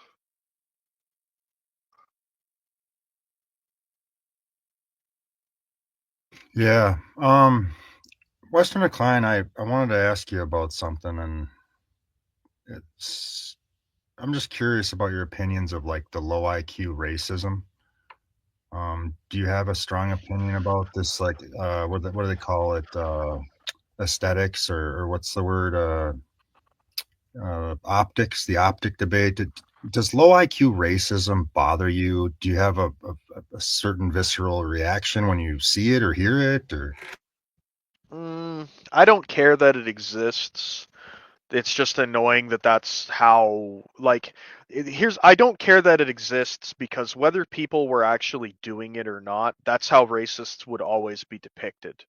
You know, people that are the Jared Taylor type or like well spoken on the subject matter and reasonable are not going to be given a platform to defend the ideas. If they will put a low IQ like retard racist in that position, or they won't put anyone there at all.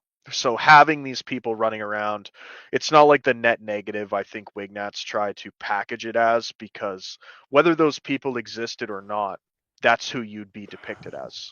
So it doesn't really bother me. I don't personally engage with it anymore. I found it like tiresome at a certain point. I you're found not it a lot funnier you're when I not was going to like younger. counter signal it though, right? I mean, No, I don't personally participate in it anymore because laughing at the N word like just got old after doing it for a decade. Like I don't. what would you say to racial hatred as high IQ, as being high IQ?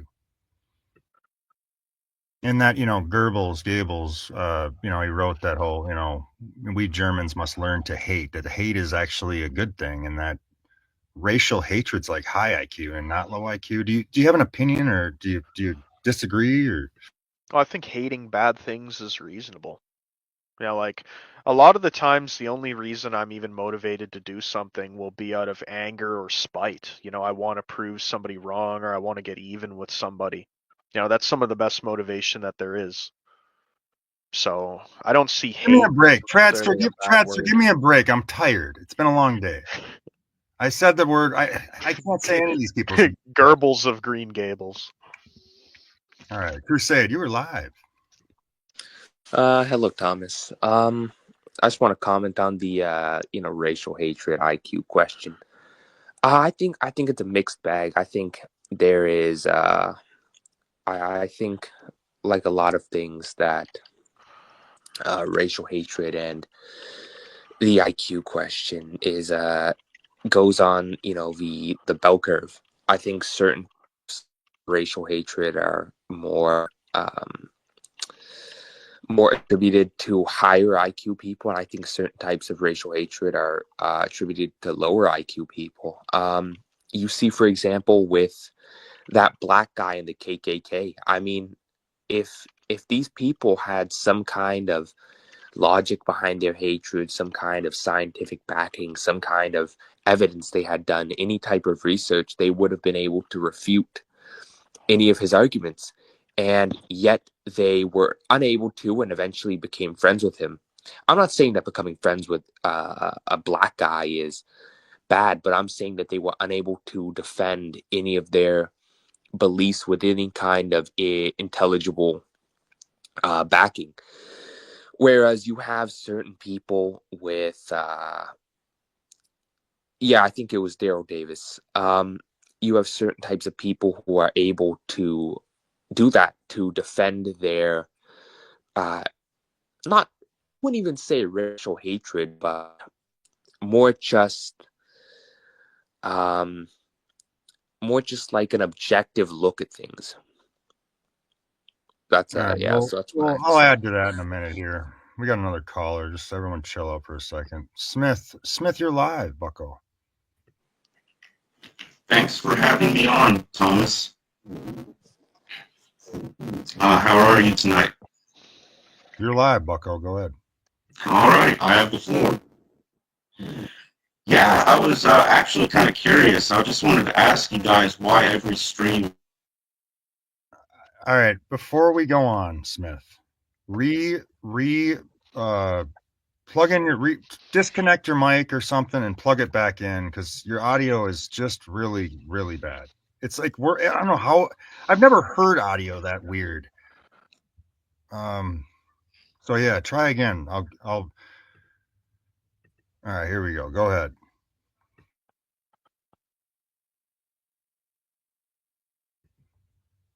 Smith, you were live. You ready?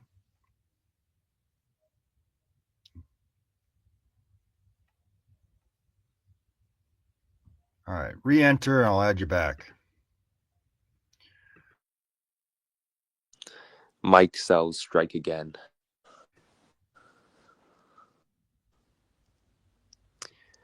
All right, Smith, go ahead. You're live.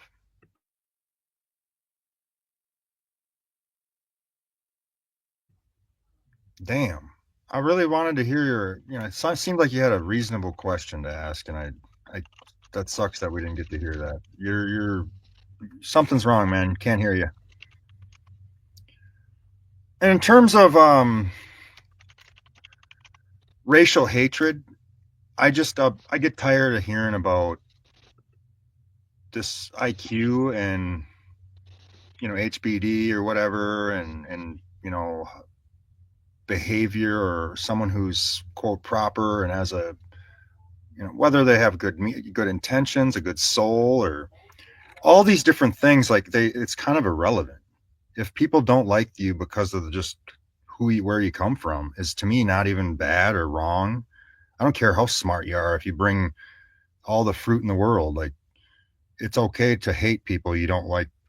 Well, it's reasonable and it's logical. You can hate a group of people while being like even fond of or indifferent to certain individuals of the group. If we watch the Last Samurai with Tom Cruise, like the Japanese guys that want him to like fuck off and like get the fuck out of there are like justified for like doing so. Like, I never looked at those guys as villains. I looked at them as like justifiably annoyed that this guy's there meddling.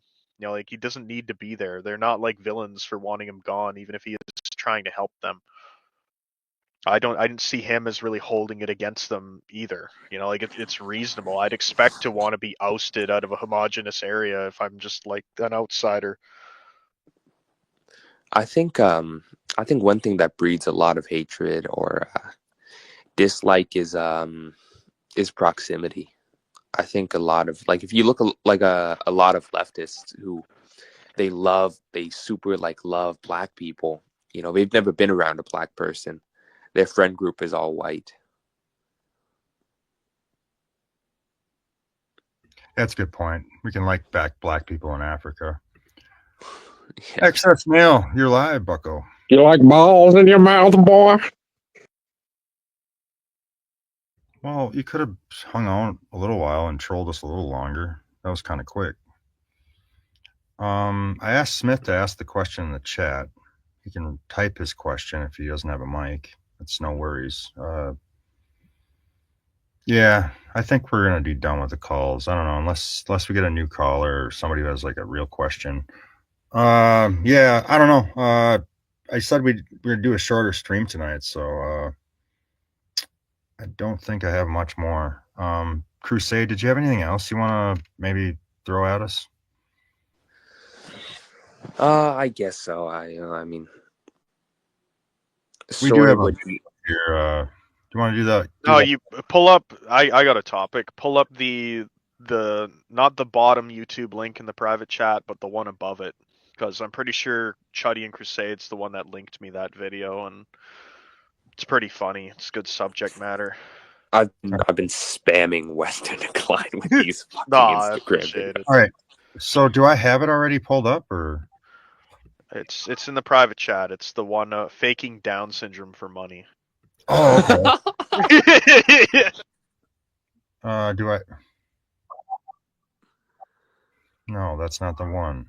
I'll copy paste it again. Yes, please. I got all this shit going on here. There. Thank you very much. All right, here we go. Is this real? God, we're in so much trouble. All right, here we go. Faking Down syndrome. Is this real? Let me check this out here. All right. Yeah, let's check this out. We got it. We got it, guys. Let's do it. Let's do it live. Creator pretending to have Down syndrome for money, and I caught her in the act. Unfortunately, I'm not making this up. This individual is running not one, not two, but 3 accounts and possibly more while separating her Down syndrome character, I guess, from her real self, and I have evidence. I found her a few days ago while doom scrolling on Instagram, and when I caught a look at her face, I noticed she had Down syndrome while promoting her link in bio garbage, and I saw that her face was just a bit off, unnerving even. So I decided to use my big-ass Puerto Rican sniffer and start poking around. Scrolling through her post, I kept looking for a video of her turning her head, so if this was AI or filters, it should bug out or glitch with a head turn. So which I found what I was looking for.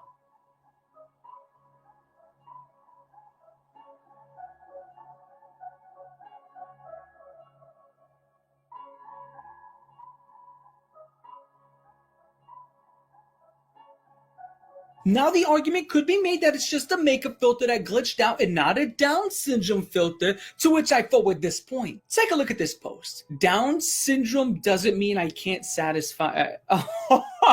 What an absolute gem. Stay with me here. Look at the attire. Blue shirt, yellow Batman underwear, flat screen to the right, bed to the left, plus the rest of the bedroom is incredibly distinct on its own that no further details need to be pointed out. Now let's compare this image to this image I found on another creator that has the exact same clothes, living space, and who doesn't have Down syndrome.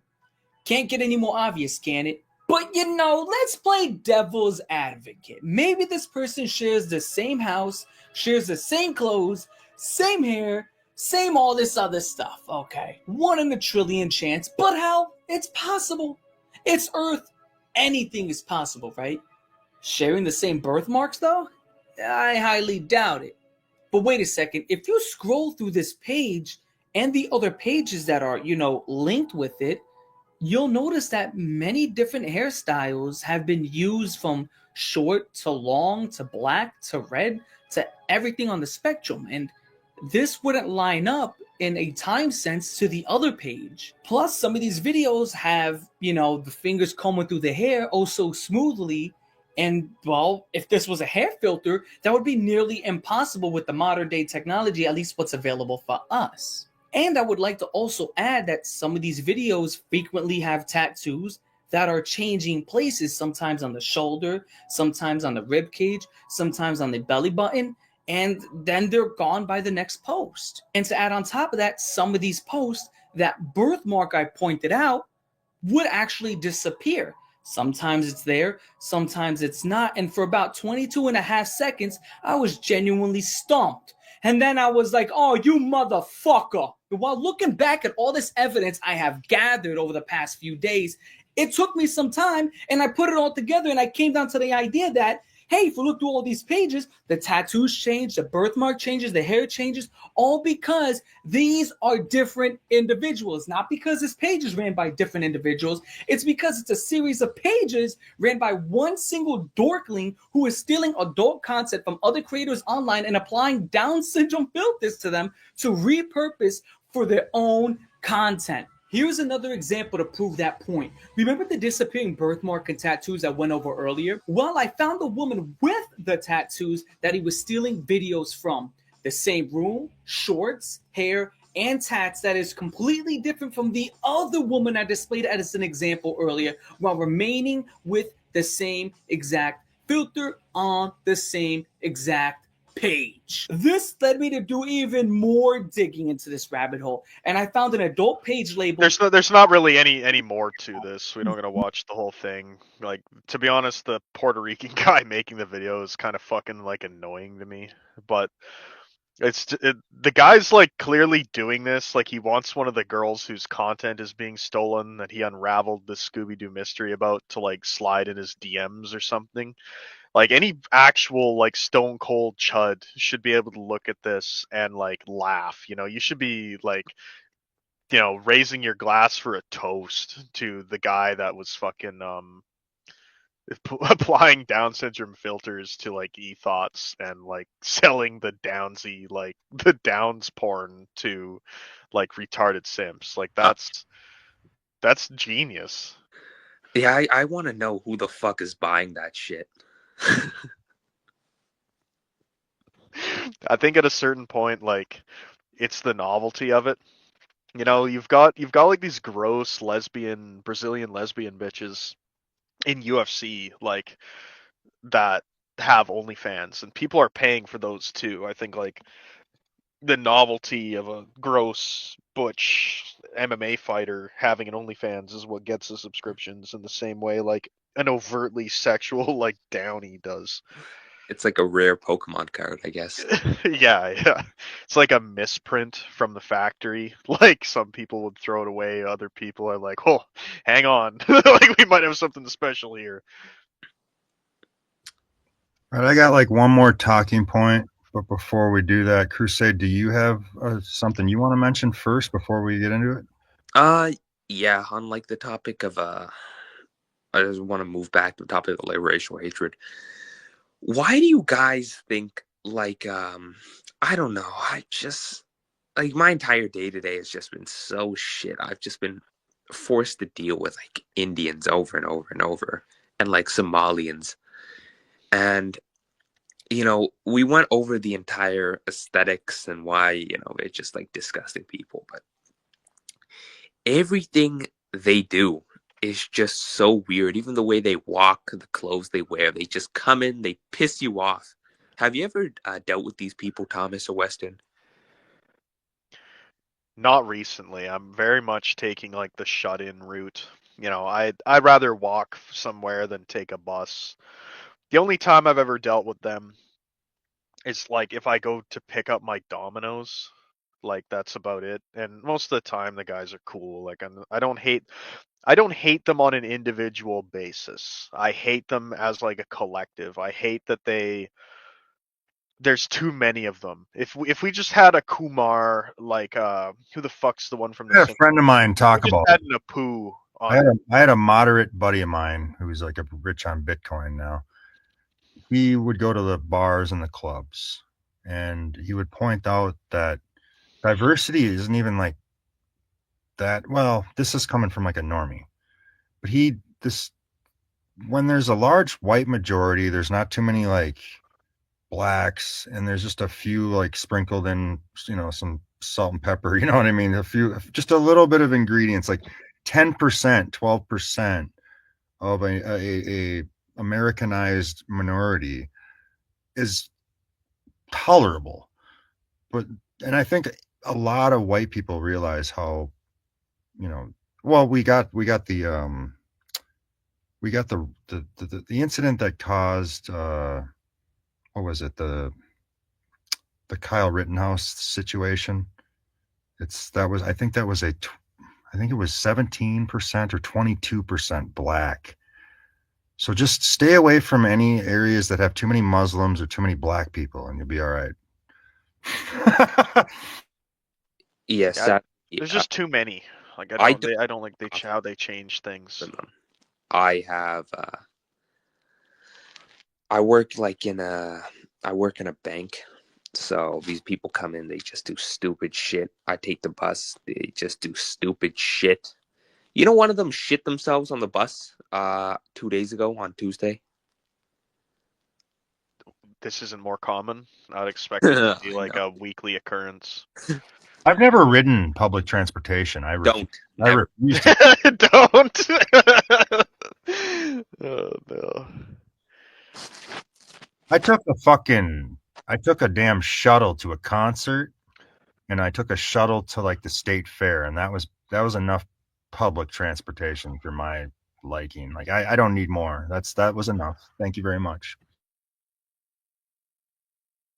Yeah, I don't blame you. I got it. I got enough out. I got it all out of my system when I was a kid with a bus pass. I don't even want to get in a fucking cab with an Indian driving. I'd rather not.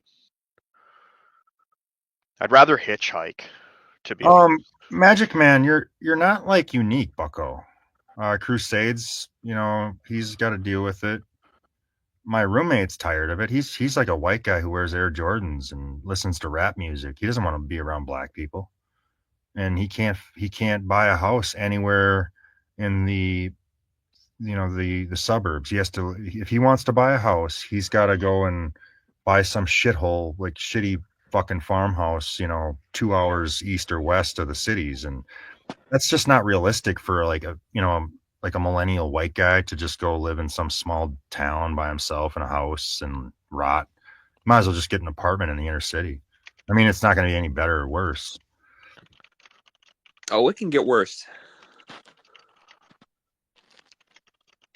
I think So like, I guess my point is, and then I talked to Collective Dismal and Western Decline. They live in Canada.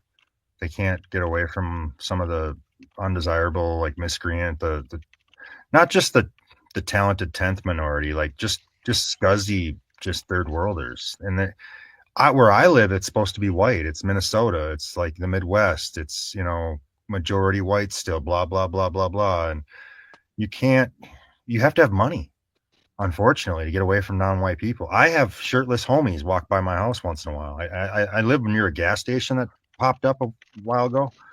I got a 24-hour service gas station right by my house. So now the traffic's increased, the rap music's increased, the police chases or the police flying by my house has increased. It used to be nice and quiet. Now we got all these fucking retards, homeless, fucking wacko weirdos, fucking, not just the like random, like gamer who's like a neat. It's like literally creeps, and like you have to like. I live in a like a white little neighborhood where everyone's watching out for each other. Like I know my neighbors, they're old boomers so we all kind of like keep an eye on things. But you can't leave a bicycle in your front yard or backyard. And that's supposed to be. We supposedly live in a decent town, right? See that's where I am like detached from the world, because I never even really thought about racism really growing up. I went to a school with all white people. There was like one or two like Asians from like I don't know, they were transfers or something. They had to come over and I don't know, whatever. So I don't the increase in, like you said, Western, there's just too many of these people. And when I was young, we never seen them, never saw them, they weren't around, they didn't exist. It's just exhausting. I don't want to deal with it.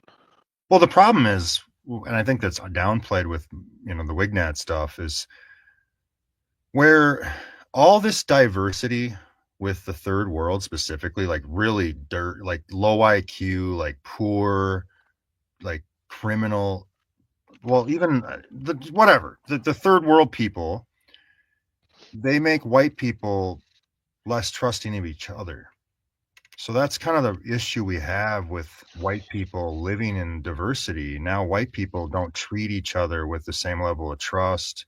They don't have each other's back like they would in a more homogenous, more white country. So diversity is not just the outsider that's hurting you, it's your own people, even more so. And then also the generational divide, and pick yourself up by your bootstraps, all this fucking work hard, bucko. Yeah, fuck off. Cameron, you're live. Hurry the fuck up. Thank you for having me on, Thomas. You're live, bucko. What do you got? Where are you at?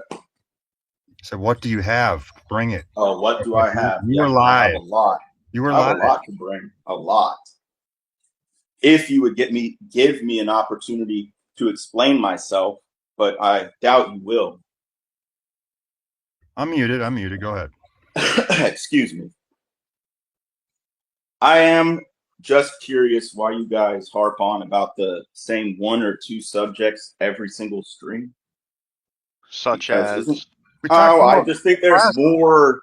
I just think there's more to maybe talk about than just two subjects. Maybe you could talk about what's in the news or some sort of a alternative conspiracy. But no, it's which two subjects are bothering you? Well, there's only two subjects. Well, it's not bothering me, but I think from an entertainment perspective, it's very boring. Okay, well, which two do you find boring and repetitive? What is the one about the white people struggling, or what is the other one? The thing about like, oh my God, this Foy did this on X and it went viral, and it's obviously some sort of chicken feed from the higher ups. But let's be honest. I mean, you guys are getting very. I guess that's the problem. Is like dumb white woman moment of the week. Don't cover that, but cover the news. How's one I'm just saying there should be. Other? I don't necessarily disagree, but like. No, I mean, I think there could be a variety we're arguing over to it. Flavors of chicken feed at this point. I think we could argue. I think there's a variety. I just think from an entertainment perspective. Listen, if I was like, because at the end of the day, like I'm willing this isn't really supposed to be like entertainment. Well, then what are we doing on the internet right now? I don't know. I don't know what you're doing. I'm venting. I'm complaining about like my plight. Why are you watching the show if it's boring? Oh well, I'm just trying to give some constructive criticism, as they say. But I mean, if you don't want me on, I guess you can just kick me right now. No, I have a question. Cameron. Go for it. Okay, so talking about Foy's or talking about race is obviously off limits to you. It obviously causes some kind of problem with you. What's a big insecurity. I've got a tiny dick.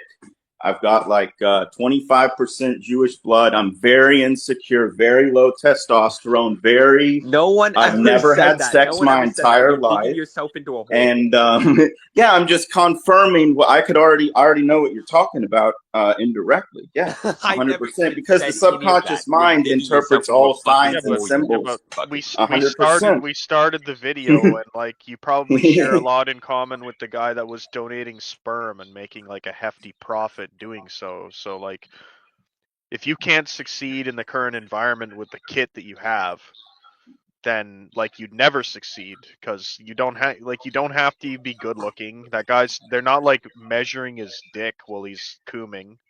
Okay, but aren't we kind of like getting off topic here though? Because wasn't I talking about the appeal of your channel? And I think I'm not trying to appeal to 75% black, 25% Jewish people. Dude. Okay, and what are you doing on the internet then?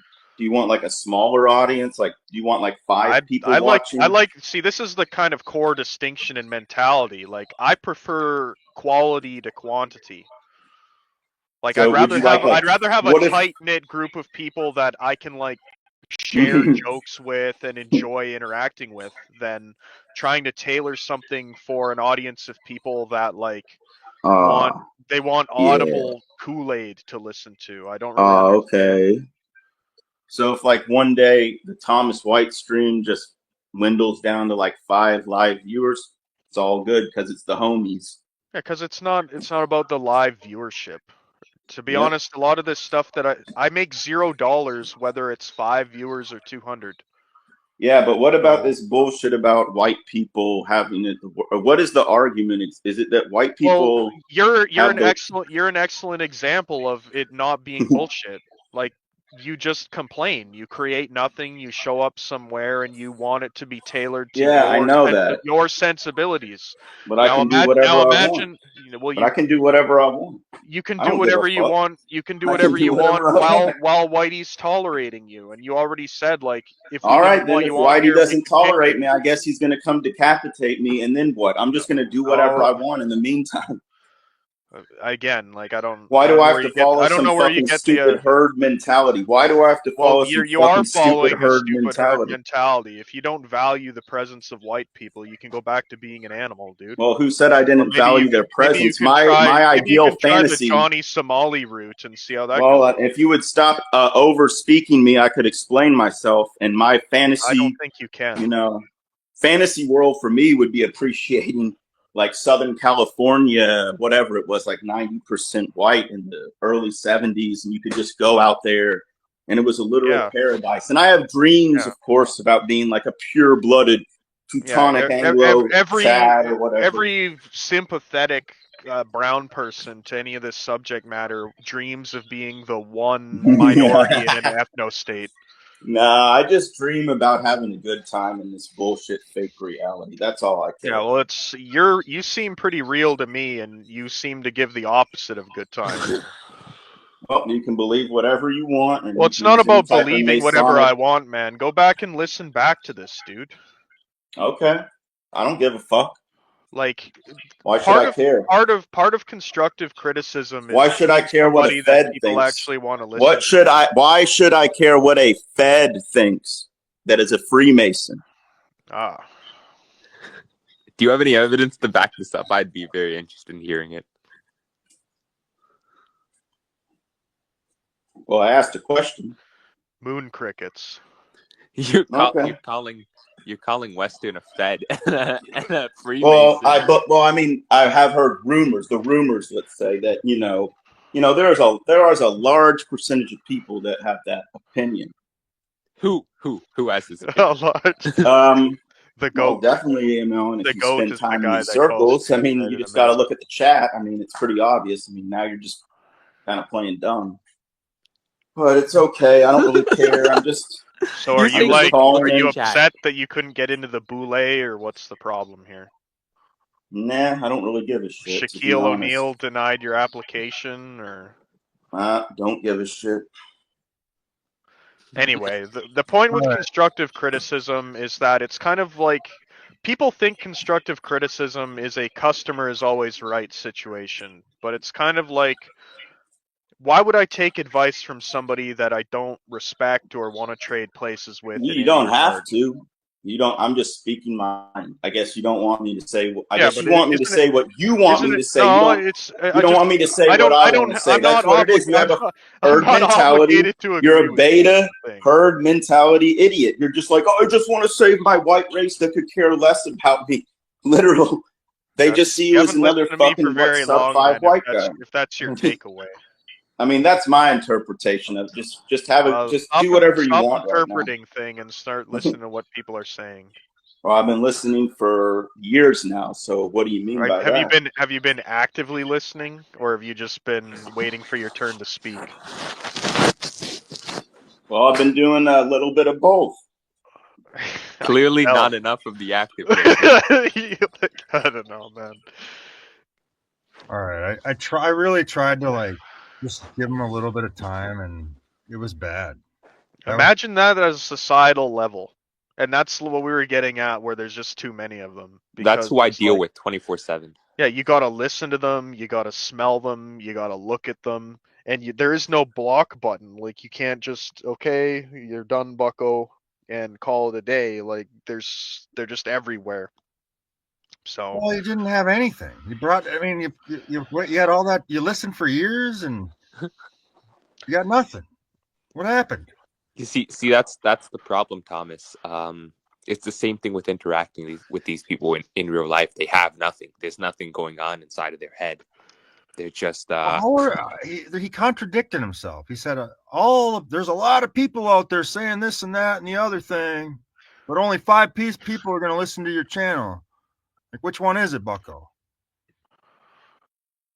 I don't, dude. I think we do pretty good numbers. I'm not really interested The in numbers changing are all anything. fake and gay. Who cares about the numbers? I just like hanging out with my buddies and talking about shit. I mean, I don't know if I'd do this if there was no viewers. You know, whether half of them are bots or half of them are haters or You have whatever. to have It's somebody nice in the to, chat. You have to have like a little bit of like I gotta interaction. have a captive audience that has no better entertainment in the wage cage but to listen to me ranting. So I am dependent on them in that regard. But Well, I just don't believe in the viewership in that.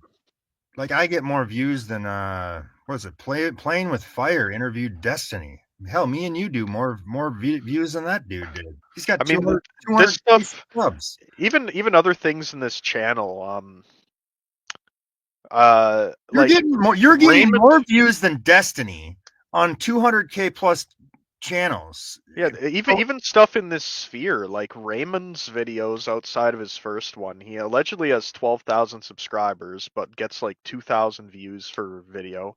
Who's that other guy? Stoic. I can. A reform stoic. Yeah, no, he's got a YouTube channel. Maybe it's Reformed Stoic. Let me search here. That bald short guy who did the Uber rant. Yeah, I think so. But like that guy allegedly has 35,000 subscribers and his videos literally get like 200 views. I don't understand. The numbers are obviously like gamed. I don't believe we get any amount of viewership. At the same time, these other people's numbers are very bad. Like they have no engagement. That one Bangladesh black pill, red pill guy, he's got 50,000 subs. He gets no views. Less than 50 people watch his stuff. I think you're just making a better quality product. I don't know. I'm open to constructive criticism, but like I've been on Instagram. Don't mention the plights of white people is not it. No. Well, real quick, Chris, I think that's like what he was trying to attribute to you or me or both of us is literally the exact opposite, where you're sort of really getting into some of the nuance with some of the issues in the black pill that nobody is discussing. And I just don't care about black problems. I don't. Like, they're not my job to care about. I don't want to focus on solving problems of people that have only ever created problems for me. Like, I don't hate blacks. I don't want them all decapitated like that guy was talking about. I would just like to be able to go somewhere where you're not. Well, I mean, like, that's all I'd like. Here's the problem. Like, it's the white supremacy thing, man. It's not about. It's that if you ask most people if you could snap your fingers and black people disappear, most people would snap their fingers. Yeah, and it wouldn't even be white. Like China already does this. Like they snap black people out of all their movies, their advertisements. Like you're not just unpopular with like wignat whites. Like a lot of people don't want to deal with like the problems you bring. In fact, white people are probably the most accepting.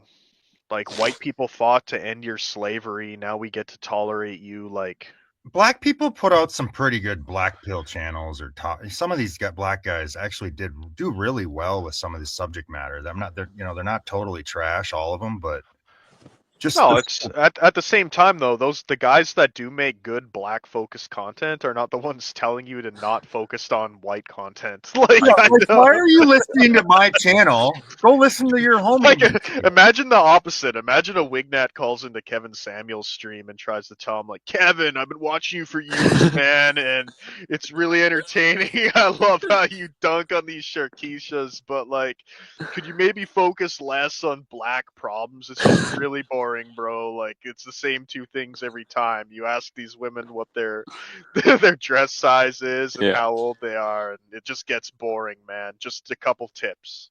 Yeah, that's like the entire shtick of his show. Yeah. I have a question for Weston Klein, or even if Thomas wants to answer. I've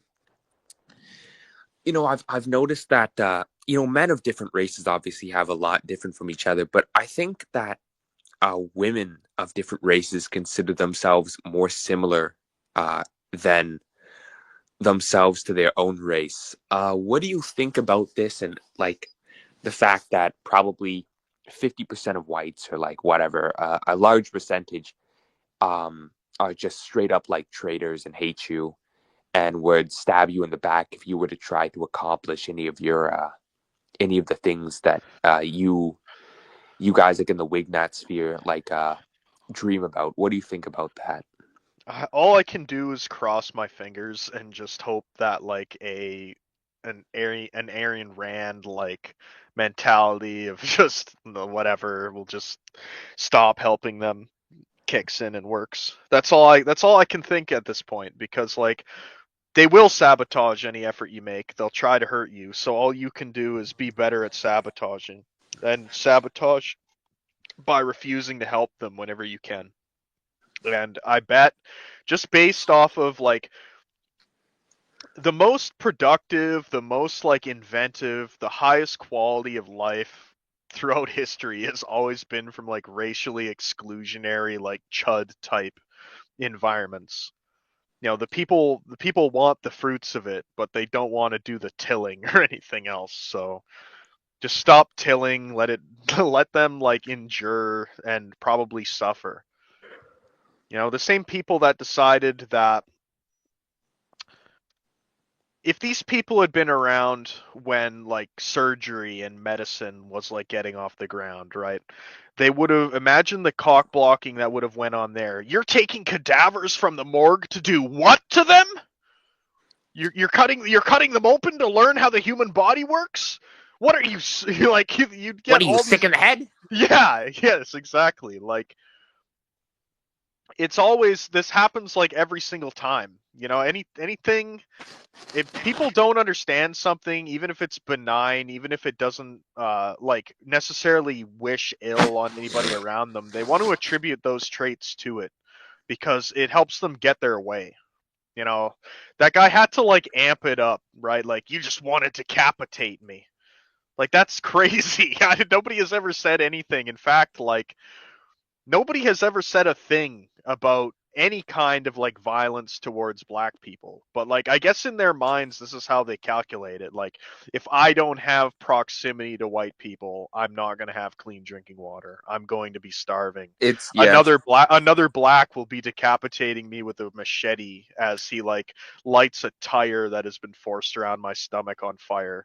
That's they take that and like extrapolate it out to like Whitey wants this to happen to me because he doesn't want me near him. It's violence by proxy. They believe that if you don't protect them, or if you say, yeah, I think we're finished with you, and you kind of oust them, any bad thing that happens to them is your fault. It's the same thing with immigrants. Like, if you don't let them in the country, like, let's say they committed a crime or something, and you don't let them in the country, and you send them back, and they get put in jail or they get executed. You killed them. It's your fault. It's like the opposite of the "I made this" meme, where it's like any bad thing that happens to them is post hoc like rationalized as your responsibility because you didn't save them from it.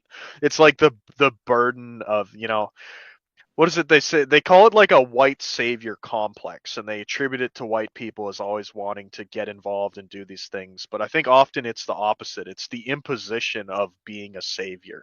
Like, if you decline to save them, if you're just like, no thanks, or I can't, or there's only enough, you know, it's the Titanic and there's only enough wooden plank for me to hang on to, you know, you're the water that's drowning them. It's your fault. With I just want to get back to talking about the like women in general.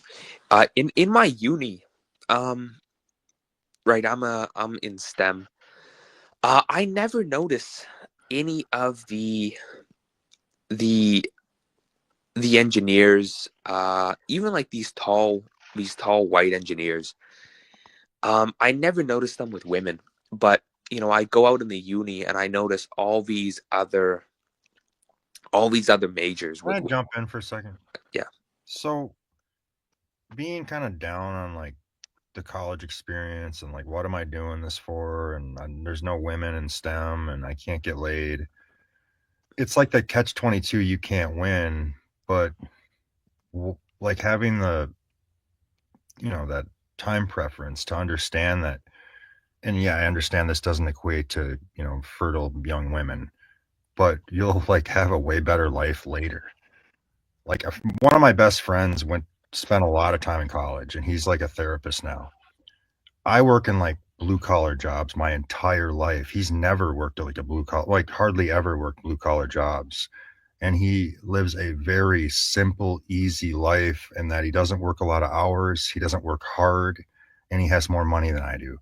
So that's something to think about when you question whether I should finish school or go to school or continue with school. That's kind of what I would just say to that. Go ahead.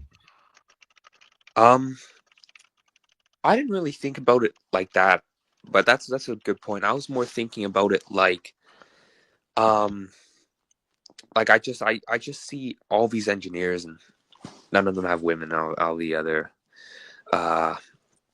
majors, right, have women, or the women are just alone. There seems to be a specific like incel distinction between engineers and STEM guys and the rest of the college. All the engineers, all the white engineers at some of my places that I've been employed at, they all have wives. They're all married.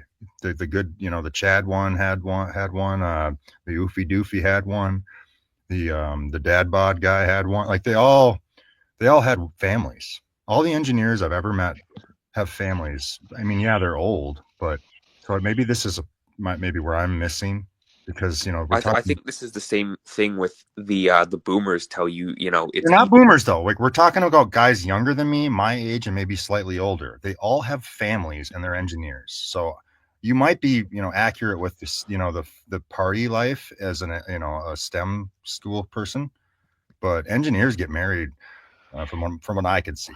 I mean, I don't see any women in general. I went out today, I touched grass, okay? I was running errands.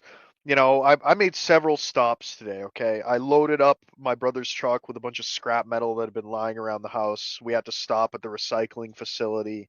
We unloaded all this, and these places are all like spread out, okay? You got to travel through, like the city to get to from one place to another. So, from our home to the recycling place to the steel yard that's on the reserve, and the reserve is like where all the like white like blue collar grugs, the Hoka advice followers get sent to wage cuck. And then we had to go to the vape shop because my brother needed some root beer vape. And we're driving around this whole time. I'm in the passenger seat, so I'm just staring out the window, kind of doing a demographic tally in my head. I didn't see a single woman that I wanted to have sex with in being outside today for probably 2.5 hours. Okay, and admittedly, a lot of it was in blue collar areas, but like the weather is good here for the first time all year. You think the white groundhogs would be coming out of their house to, see their shadow and whatnot, because finally get some good weather, and there's just nothing. There's kids running around all over the place, riding their fucking scooters and shit. There's guys all over the place fucking working, like doing all these wage cut jobs. The traffic is full of just like ugly people going nowhere for really no reason. And I didn't see one attractive girl anywhere. And I don't think that I have standards that are too high. They don't exist. I think they've all been taken out of here, or they're even more bigger shut in than I am. They're nowhere. I can't remember the last time I interacted with one in even like a cashier position. Dude, good-looking women don't go out on the street. Like they're either on their phone, like. Well, even like guys like yourselves, like spend time listening to YouTube streams like mine or whatever. You're not like out and about, and people don't want to go outside because they want more real kind of, they want they don't want fake and gay, so going in public, it's putting on a face, it's playing pretend, it's You know, I'm just skeptical that the women are even staying at home though, because I did the Amazon delivery for a couple months and not once did like I must have done 3 to 5,000 deliveries, not a lot, but like a decent sample size for my area, and a lot of them were to different places. Not everybody's buying a package every day, so you're going to different areas. I was on a bunch of different routes. And that whole time, the only person I'd even consider having sex with was like one or two kind of milfy women that seemed to like get off on like I answering agree. the door in minimum clothing. I agree with you, like in the sense that I don't see women either ever. They're not around. Like they don't exist. They're quartered off. You don't get access to even be around. Physical proximity is. I mean, I do see them occasionally. Like if you go to like Culver's, my local Culver's will have a couple of like mulatto women and a couple of few white girls. They'll all be under 25. You know, but that's because I live in like a white area and it's, you know, a starter job or whatever. There's some around, but they're not. You're not wrong. That's like unique too, by the way. Chick-fil-A, like Culver's, some of these Well, specific. I think they make an effort to They hire do. those demographics specifically because they know it brings in customers. You know, every once in a while there'll be a particular place that actually does that. If But you go to KFC, you are not going to see a pretty young white girl in the fucking restaurant. no, you aren't. She's not working there, Bucko. If you go to Taco Bell, Taco John's, if you go to fucking Popeyes Chicken, if you're going to even the McDonald's, I mean, if they have a white girl working there, she's kind of frumpy and like weird looking and fat, or not your Stacy, Becky, you know, middle of the road white girl. It's usually like a fat, autistic, weird girl who like picks up cigarettes in the back, you know, or no, maybe not. They might, you know, do the front till or whatever, but they're not the hot, good looking girl. If you go to Starbucks, you're right, Tradster. If you go to my local Starbucks, there's like 5 or 6 of them in there. And they're usually kind of nice to me. I should probably, well, if I wasn't so black pilled, I'd probably try to go for them, but But they don't exist in any appreciable number. Like, what are you gonna do? Go to Starbucks every day and hope that one of them well, thinks bro, you're not I've creepy been to ordering a Starbucks thing recently. and leering at them? Like, I don't know. Bro, I've been to the Starbucks recently. Wow. You get the fucking like sub 5 dude with his computer hanging around there, man. That's a thing. Some fucking fat kid fucking thinks he has a chance. Yeah, like I don't. All these approach methods have been like ruined and tainted by guys that don't have any like self-awareness. So I don't know. Imagine Weston Decline, you pull into a Starbucks with your little laptop and you sit down thinking you're getting a tail. No, you know what I think? I think the opposite would be more effective. I think if I went to Starbucks and I rolled out like a large like World of Warcraft like mouse pad and set down my gaming laptop on it and put a headset on and just like Screaming. I started screaming into the mic, like acted like very antisocial and just, you know, maybe even did one of these streams. The while world is sitting flat, you fat there. kite. Yeah, like you'd get further doing that than you would like one of these things. Like go in there and act in such a way that you're obviously not trying to attract a woman. Just being like disruptive and as fucking like off-putting as possible.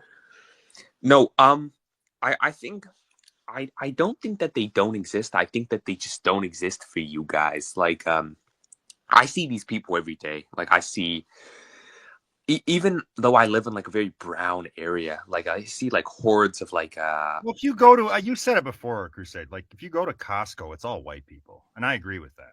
They're not like pretty young white girls mostly, but there's some in there. There's a few that might work there, and it's all white, almost 100% white. If you go to a Costco, if you go to a Starbucks, you'll see white women. They exist, but you're just kind of. I mean, we're talking about like regular life, working regular jobs at regular businesses. There's not gonna be excess single young girls. You know that. Yeah. A friend of mine took a job in a different state, and he's 3 blocks away from a university. So I imagine his like perception and his perspective is so skewed right now when it comes to like access to women. Because look at what Terrarian said. 70% of women 18 to 25 go to college. I mean, all the prime age live women are next to a in. college town, and I don't know. Then you're going to be the weird guy though if you go to these places and try to hang around. Yeah, they'll oust you. They'll call campus security on you. Maybe I gotta go to a trade school then. They have campus police that's like their job. I think it's just to get rid of like men who don't belong. No, I've been harassed by campus police. Like I was hanging out with a friend. We went to a frat party, and after it, I was hanging around on uni. It was like 12. It must have been like 12 a.m. or something. And we were throwing beer cans at like random fucking buildings. And the campus police came and fucking started chastising us about something. I can't even remember. I kind of believe what Lone Hiker's saying, that like you don't have access to them. The boomers have created a separate sphere to funnel the women in. The Chad and boomers have like hoarded them away. And even the college thing, I think that I don't think you'd even have success on like a college campus. Like when I go through the section of my town where the university is, like I only ever see like brown people like walking to and from campus. Like I think white girls, like the second they get out of the building, they're in like a car that was bought for them. No, the white women all take the tunnels. Like my school has tunnels. They all take the tunnels, or they room rot, or they are constantly inside of the buildings. They're not walking about. Yeah, like I don't see them ever. So, and it's not even, I'm not like out like looking for them. I don't leave my house with the intent of, let's see if there's any women outside today. The opposite even. I try to avoid them. But you would think that like with the willy-nilliness that touch grass gets handed out as legitimate advice, that there would be some women out there near the grass, and there just never is. Yeah, you'd be seeing Stacy 24/7, I guess, if you touch grass. It's so cringe to me when I listened to some Aaron Clary recently, like on my way to work or something. And it's like all men are turning women away. They don't give them attention. No, that's like the classic. It's so fucking cringe. I just think that like if any of this advice was legitimate, I must have seen somewhere between 500 and 1,000 people randomly selected from kind of 3 different areas of town, and there wasn't a single like thing that I'd want to have sex with. And then it's like, why are men not participating? Why why are they playing video games all day? I think I hate you look outside. I think I hate Clary as much as Destiny. Like Destiny's probably like easier for me to listen to. Who is Aaron Clary or whatever? Aaron Clary's a YouTuber. 5'2" manlet, Sasquatch wife, wrote a bunch of books like How to Not Become a Millennial and Enjoying the Decline or something like that. Wrote a book about how helping black people get out of poverty. I don't think he's actually 5'2". I think he's like 5'6" or 5'7". But maybe that's right. Maybe he is 5'4", 2, or I don't know. But he went on Fresh and Fit. He's a big fan of he's a participant in the Rollo Tomasi thing, the Rollo Tomasi crowd. What do they call that? There's a term they use, or I don't know, a tribe they're a part of. Is this the actual Aaron Clary Manlet Club? No, and I told him he needs to remove that handle. I don't like imposters. I'm too lazy to ban you today. I'll ban you next time though. If you keep using that handle, you're out of here. Yeah, no. For the college, I know I'm hampering on a lot about this, but apparently for every 100 female graduates, there are about 71 male graduates. I think that's only because they have a bunch of fake and gay degrees now. I don't think I don't think. Yeah, Rule Zero. Rule Zero. That's such a fucking what a name. Yeah. Rule Zero. Yeah, you're zero. That's what you are, Aaron Clary and Rolo and all these faggots. They're literally sitting at the fucking bottom of the deck. They're fucking at zero. That's why their name is Rule Zero. They are zero. I think it betrays their mindset where they think that like we're still in a world where you can hand out, this like foolproof advice where nothing can go wrong and like here's your blueprint to succeed, when in reality, people had this figured out a long time ago and it's only gotten worse since then, right? The best laid plans of mice and men. How are you going to lay out a plan for somebody else to follow and expect it to have any amount of success? They're going to hit hurdles and stumbling blocks that you couldn't even imagine. All right, I interrupted you, Crusade. Finish up. Sorry. I don't know. I heard this quote a long time ago, and it basically just said like, the world is women's therapist. Like with these women I see in college, I see the end. Like, I know you told a lot about, all the engineers are married. Like, I'm sorry, I just disagree with you. Like, all the engineers, I've talked to a lot of engineers. It's not like I'm a complete shut-in. Like, I talked to a lot of these guys, and my friend is part of like this fucking, I don't even know how you have an engineer frat, but like I've been in, like, I go to parties with him, like that's my link, right? And I go inside, and it's, so the engineer frat will have like other frats around. Dude, the engineer frats are not filled with like these ugly like incels. Like, these guys mog me, right? And they're still not getting some, but I constantly fucking hear women getting fucked upstairs or all this stuff. So clearly it's not the intelligent whites getting it, or maybe it's just the fucking what, I don't even know. It's like women just don't need. Well, I said it when I was earlier. I mentioned about the whole like how's your life going to go later in life? Like, yeah, they didn't get the hot pretty girl when they were young, but they're married and they're not poor. They live in a nice house. They don't work too hard.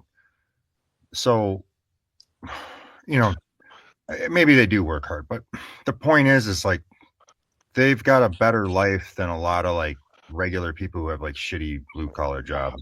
I think it's just the numbers. I think it's over. I don't think there's anything that'll bring it back. The women are a zero sum game, and there's more men playing for them than ever, and the women get pulled out of, like, guys fuck women up and then fuck more women up. When the boomers were playing, there was still some like semblance of monogamy, and there wasn't these overwhelmingly male like imports coming. Women weren't in the workplace. Women were more fit. Women were less lesbian. Women had better attitudes for the most part. There's fewer women than ever. The women that are available get like fought over constantly. Like, guys are like waiting in line for their turn for a girl when she's single, hoping they can be the rebound. Uh, Men that can get stuff never stop at just one, even if they want to, because women like don't do long-term relationships without having to. So I think the guy in chat saying men are fighting over 2 million fertile women in the US I think it's probably less than 2 million if you broke it down by like tattoos and septum piercings and everything else too. I think Black Pill J has said it in the past where like men underestimate what a small group of men are able to, soak up or, take on. And that's like the argument, like where a lot of the people in the manosphere, the red pill, black pill space, maybe don't have that realization about how a small, like Anthony Edwards, for example. He's a big time Timberwolves basketball player, like the NBA, Minnesota NBA team. And he got the girl pregnant. Well, he's been plowing like so many women. I think he's got 5 different kids or women pregnant. Yeah, but he's a nigger. He's a nigger. They always do that. That's fine. My point is that men can just, the men at the top can just, they can, take on all the women, and you'd think there aren't none. Yeah, there's less women than ever. There's more men than ever. The women are worse quality than ever. And what we have now in society is basically like a societally enforced prima nocta, where like you're not allowed, if you're not like an Epstein type, if you're not like a magnate, or you're not like a male model, you should be being told in like sex ed class that like What's you should never expect, in fact, like you should anticipate that your wife is going to be ran through by 50 to 100 guys better than you before you're even given a chance, and to expect anything else is like insanity, and that you may not even get a chance. yeah? You know, I like mean, it's not some feudal lord like claiming your wife's hymen for himself on your wedding night. Like it's far worse than that, because back then you would like, okay, yeah, it's a horrible situation, you're still cucked and humiliated, but like you didn't have to wait for 10 or 20 years of her doing that with dozens, hundreds of different and men that's what I before like you finally get that trash down the line. when you've got a handful of men like that are in the spotlight, like a Sean Kemp. He was in the NBA years ago. He has like 11 children. Tyreek Hill, the Miami Dolphins guy, he's got like 20 kids. The other guy, the one that was on Tom Brady's team for like a second, that other black guy, he's got like a 10-year-old who's going to be a pro already. They're saying but my Eddie Murphy's got like, I think he had like 6 or 7 white women that he impregnated. I mean, that this isn't one for one. So men who have resources and fame and all that, they're literally running through hundreds of women. It's crazy, guys. Like, so the idea that you're going to get a crumb even as a postal worker, holy. No, it's pointless. And I think that this is why, like, First has told me on many occasions that he gets the most insane amount of pushback when he just says that, like, there's not enough women. You don't even go like the Steve Hoker route and say there's too many scrotes and like complain about it like that. Like the simplest answer to all of this is just there's no women. Like there's just not enough women. And that's really all it comes down to. I stopped blaming myself a long time ago. You know, the one girl I ask out gets me into this whole situation. I'm sure I'm competing against like multiple high schools full of guys, the entire university full of guys, her stepdad, her boomer dad, every male that's ever met her. Like in a city of 100,000 people, I'm probably competing against, I don't know, 25,000 of the men for this one girl. I Like think, in this yeah, vicinity, without talking about everywhere she can match on a phone or anything else. It's a waste of time. I think basically, like male society's turning into the equivalent of like what's it called, like elephant seal societies, where it's just one guy banging like 150 women and everyone else just gets fucked. That's basically what we have without people admitting it in the open. That's what they're trying to push in universities too. No, it's the It's being, fucking well, gaslight that drives me it's crazy. almost being normalized too and accepted with the right It wing. is normalized. Well, with RFK, with Elon Oh, Musk, they're Peter Hegseth, Donald they're Trump. completely normalizing it, but they're like backdoor normalizing it. You have these like libtard communist university professors that are getting into like positions to teach biology, and they're using the whole like it takes a village narrative to paint this as like a positive, where it's better for the kids if we don't care about you know paternal lineage, and that like this is how it used to be, is everybody was having sex. They don't say that, but they let your brain like infer that, even though it's a lie, and conclude that, oh well, I mean, everybody takes care of the kids because everybody theoretically could have sired the kids.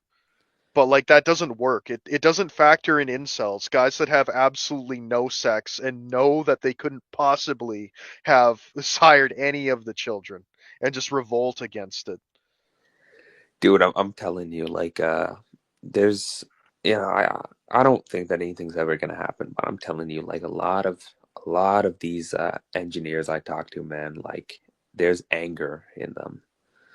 There's like this seething fucking, like, I heard one guy make a fucking like a mass shooting like joke, and everyone else laughed. Well, all the engineers laughed. I don't know if anyone else heard it, but they all clearly enjoyed it. Like, I honestly, Crusade, I'm shocked there's not more violence in society with all this turmoil and just what's the word?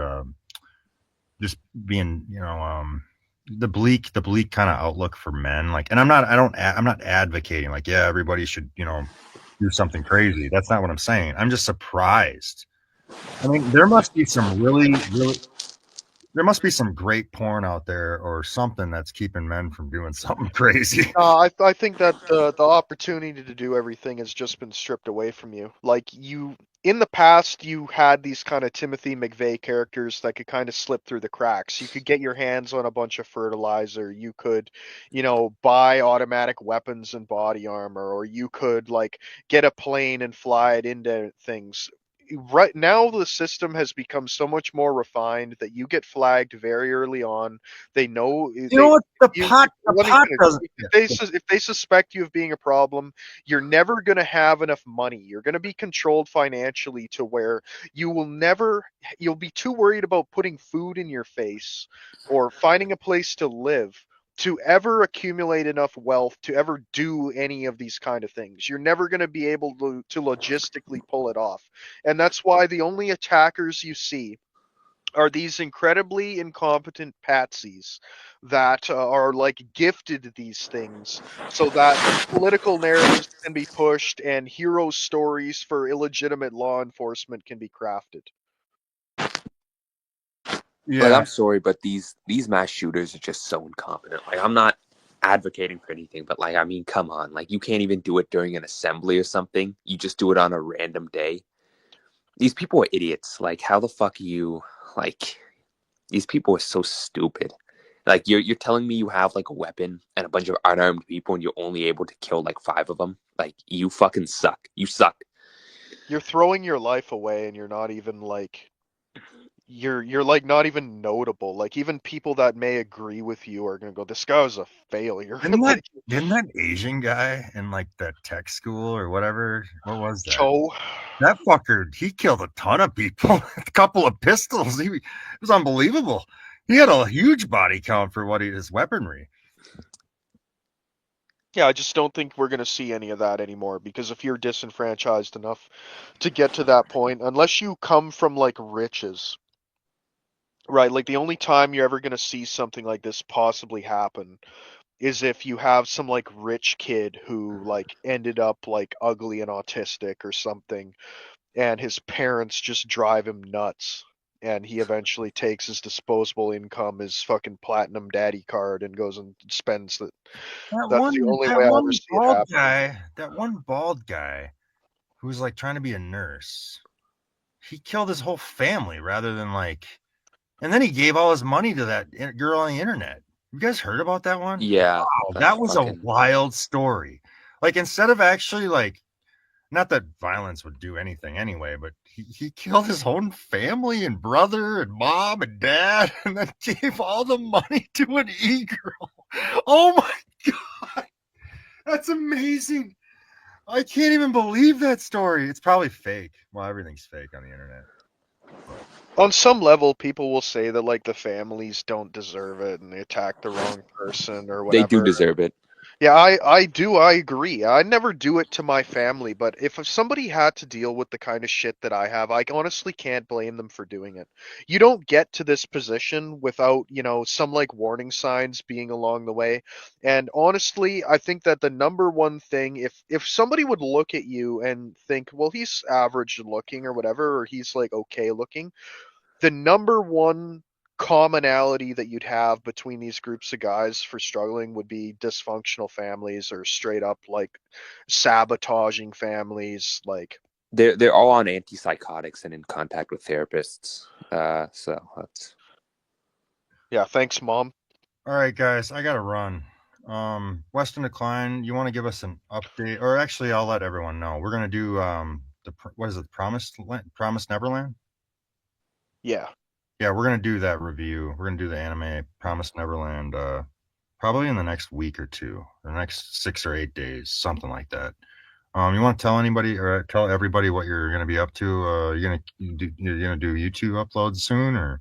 Nah, man. The motivation comes and goes. I like doing these with you. You know, it's a spur of the moment. I see something that really motivates me to get on and do it, or having a particularly bad night and I need a distraction, I'll hop on. But Yeah, I that's had, about I it. had a couple more talking points, and I really want to do this, but I gotta run, man. I gotta get going. Crusade, did you want to say anything? Plug anything? Anything to say at all? I mean, I made one video, but no, it's nothing really to plug. Did you put it up on YouTube?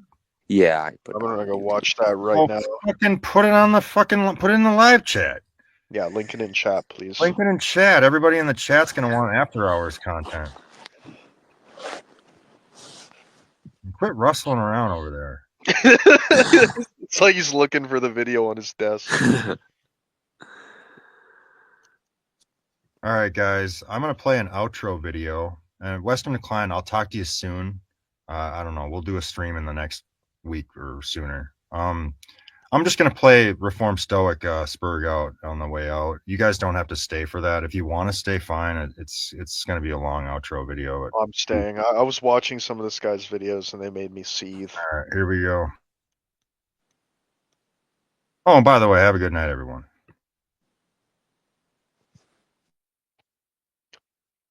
There's no store, dude. It's Uber Eats. It's fucking Uber Eats. It's a fucking conglomerate corporation.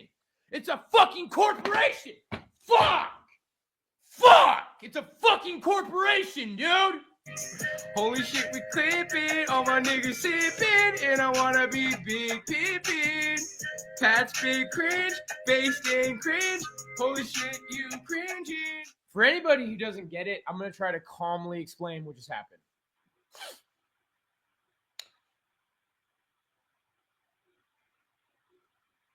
I don't even, what the fuck just happened, dude?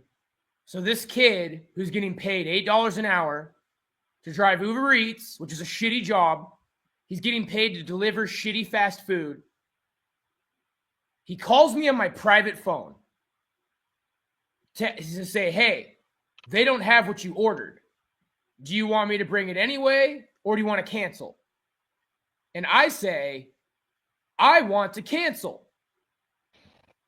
So he says, great, cancel it on the app. And I say, I don't know how. Not my problem.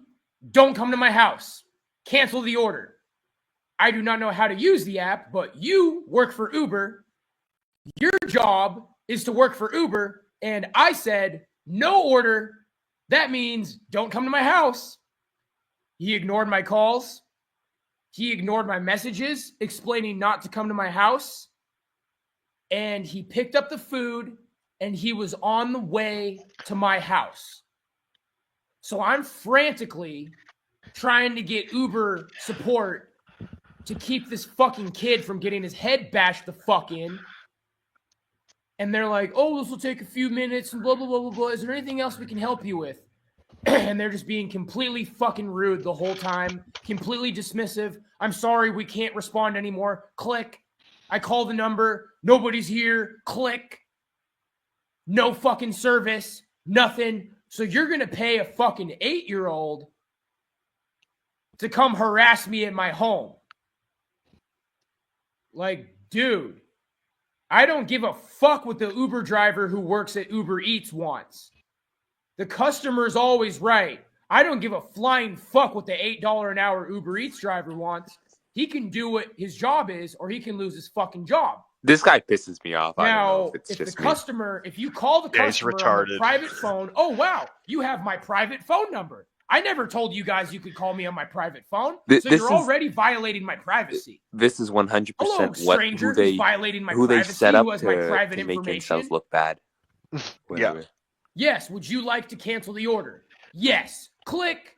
My job is done. I told the employee that I don't want the order. So I understand how maybe there could be a host of confusion, but none of it is my fucking problem.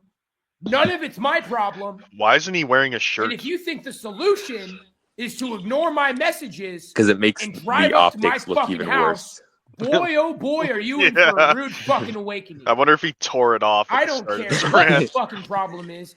I don't Yeah, care you see, what like, the fucking confusion is. there's a reason if I he's tell you filming from not to this come to angle. my It makes his home, cheekbones you look act even like you're gonna worse. drive to my fucking It looks home. like I will his pencil fucking neck, kill you.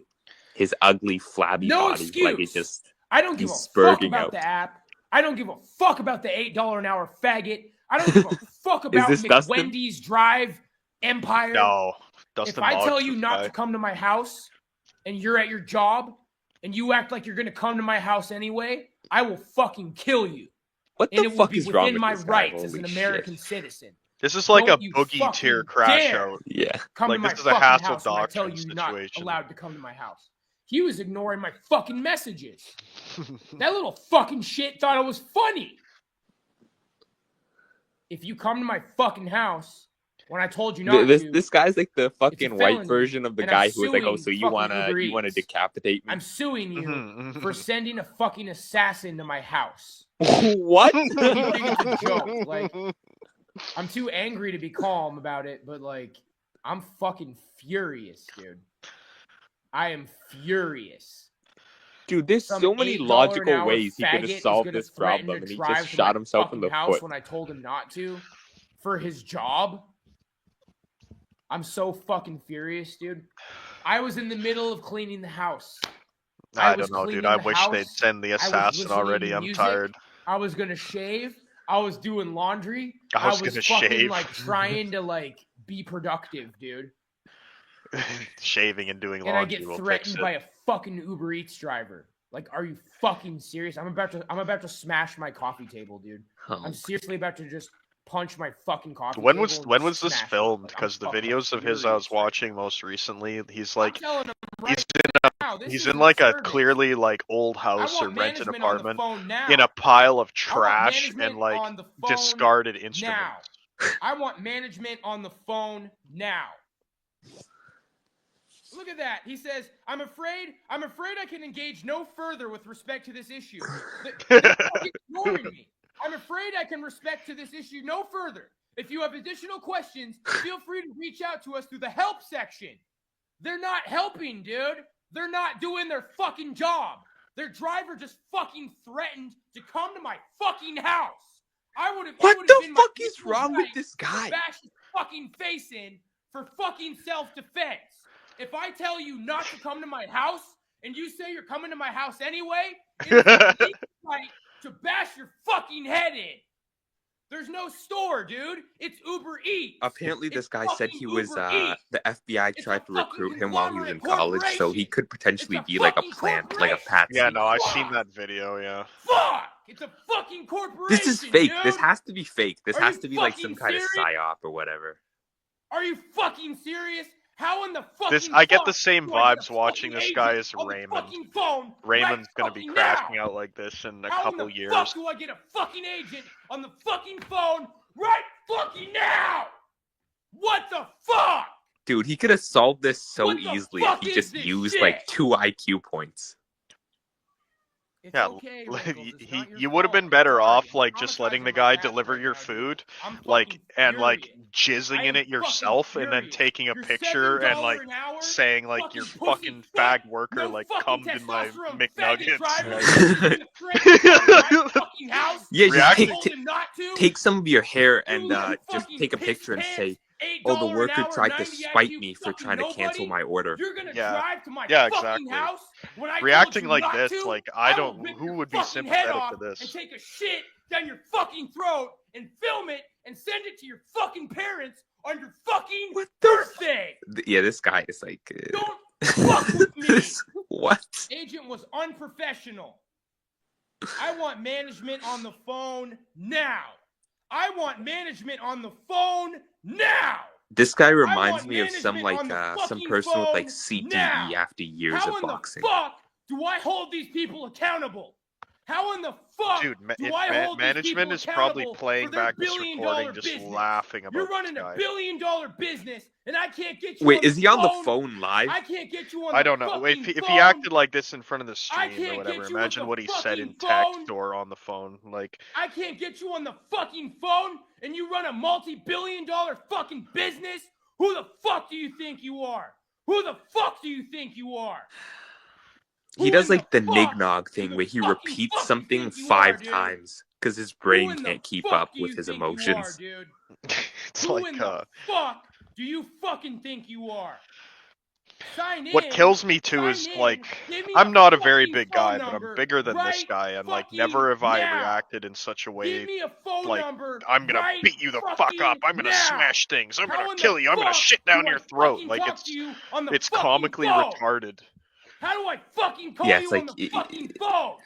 I find one of like the Are you cringiest things fucking is making serious?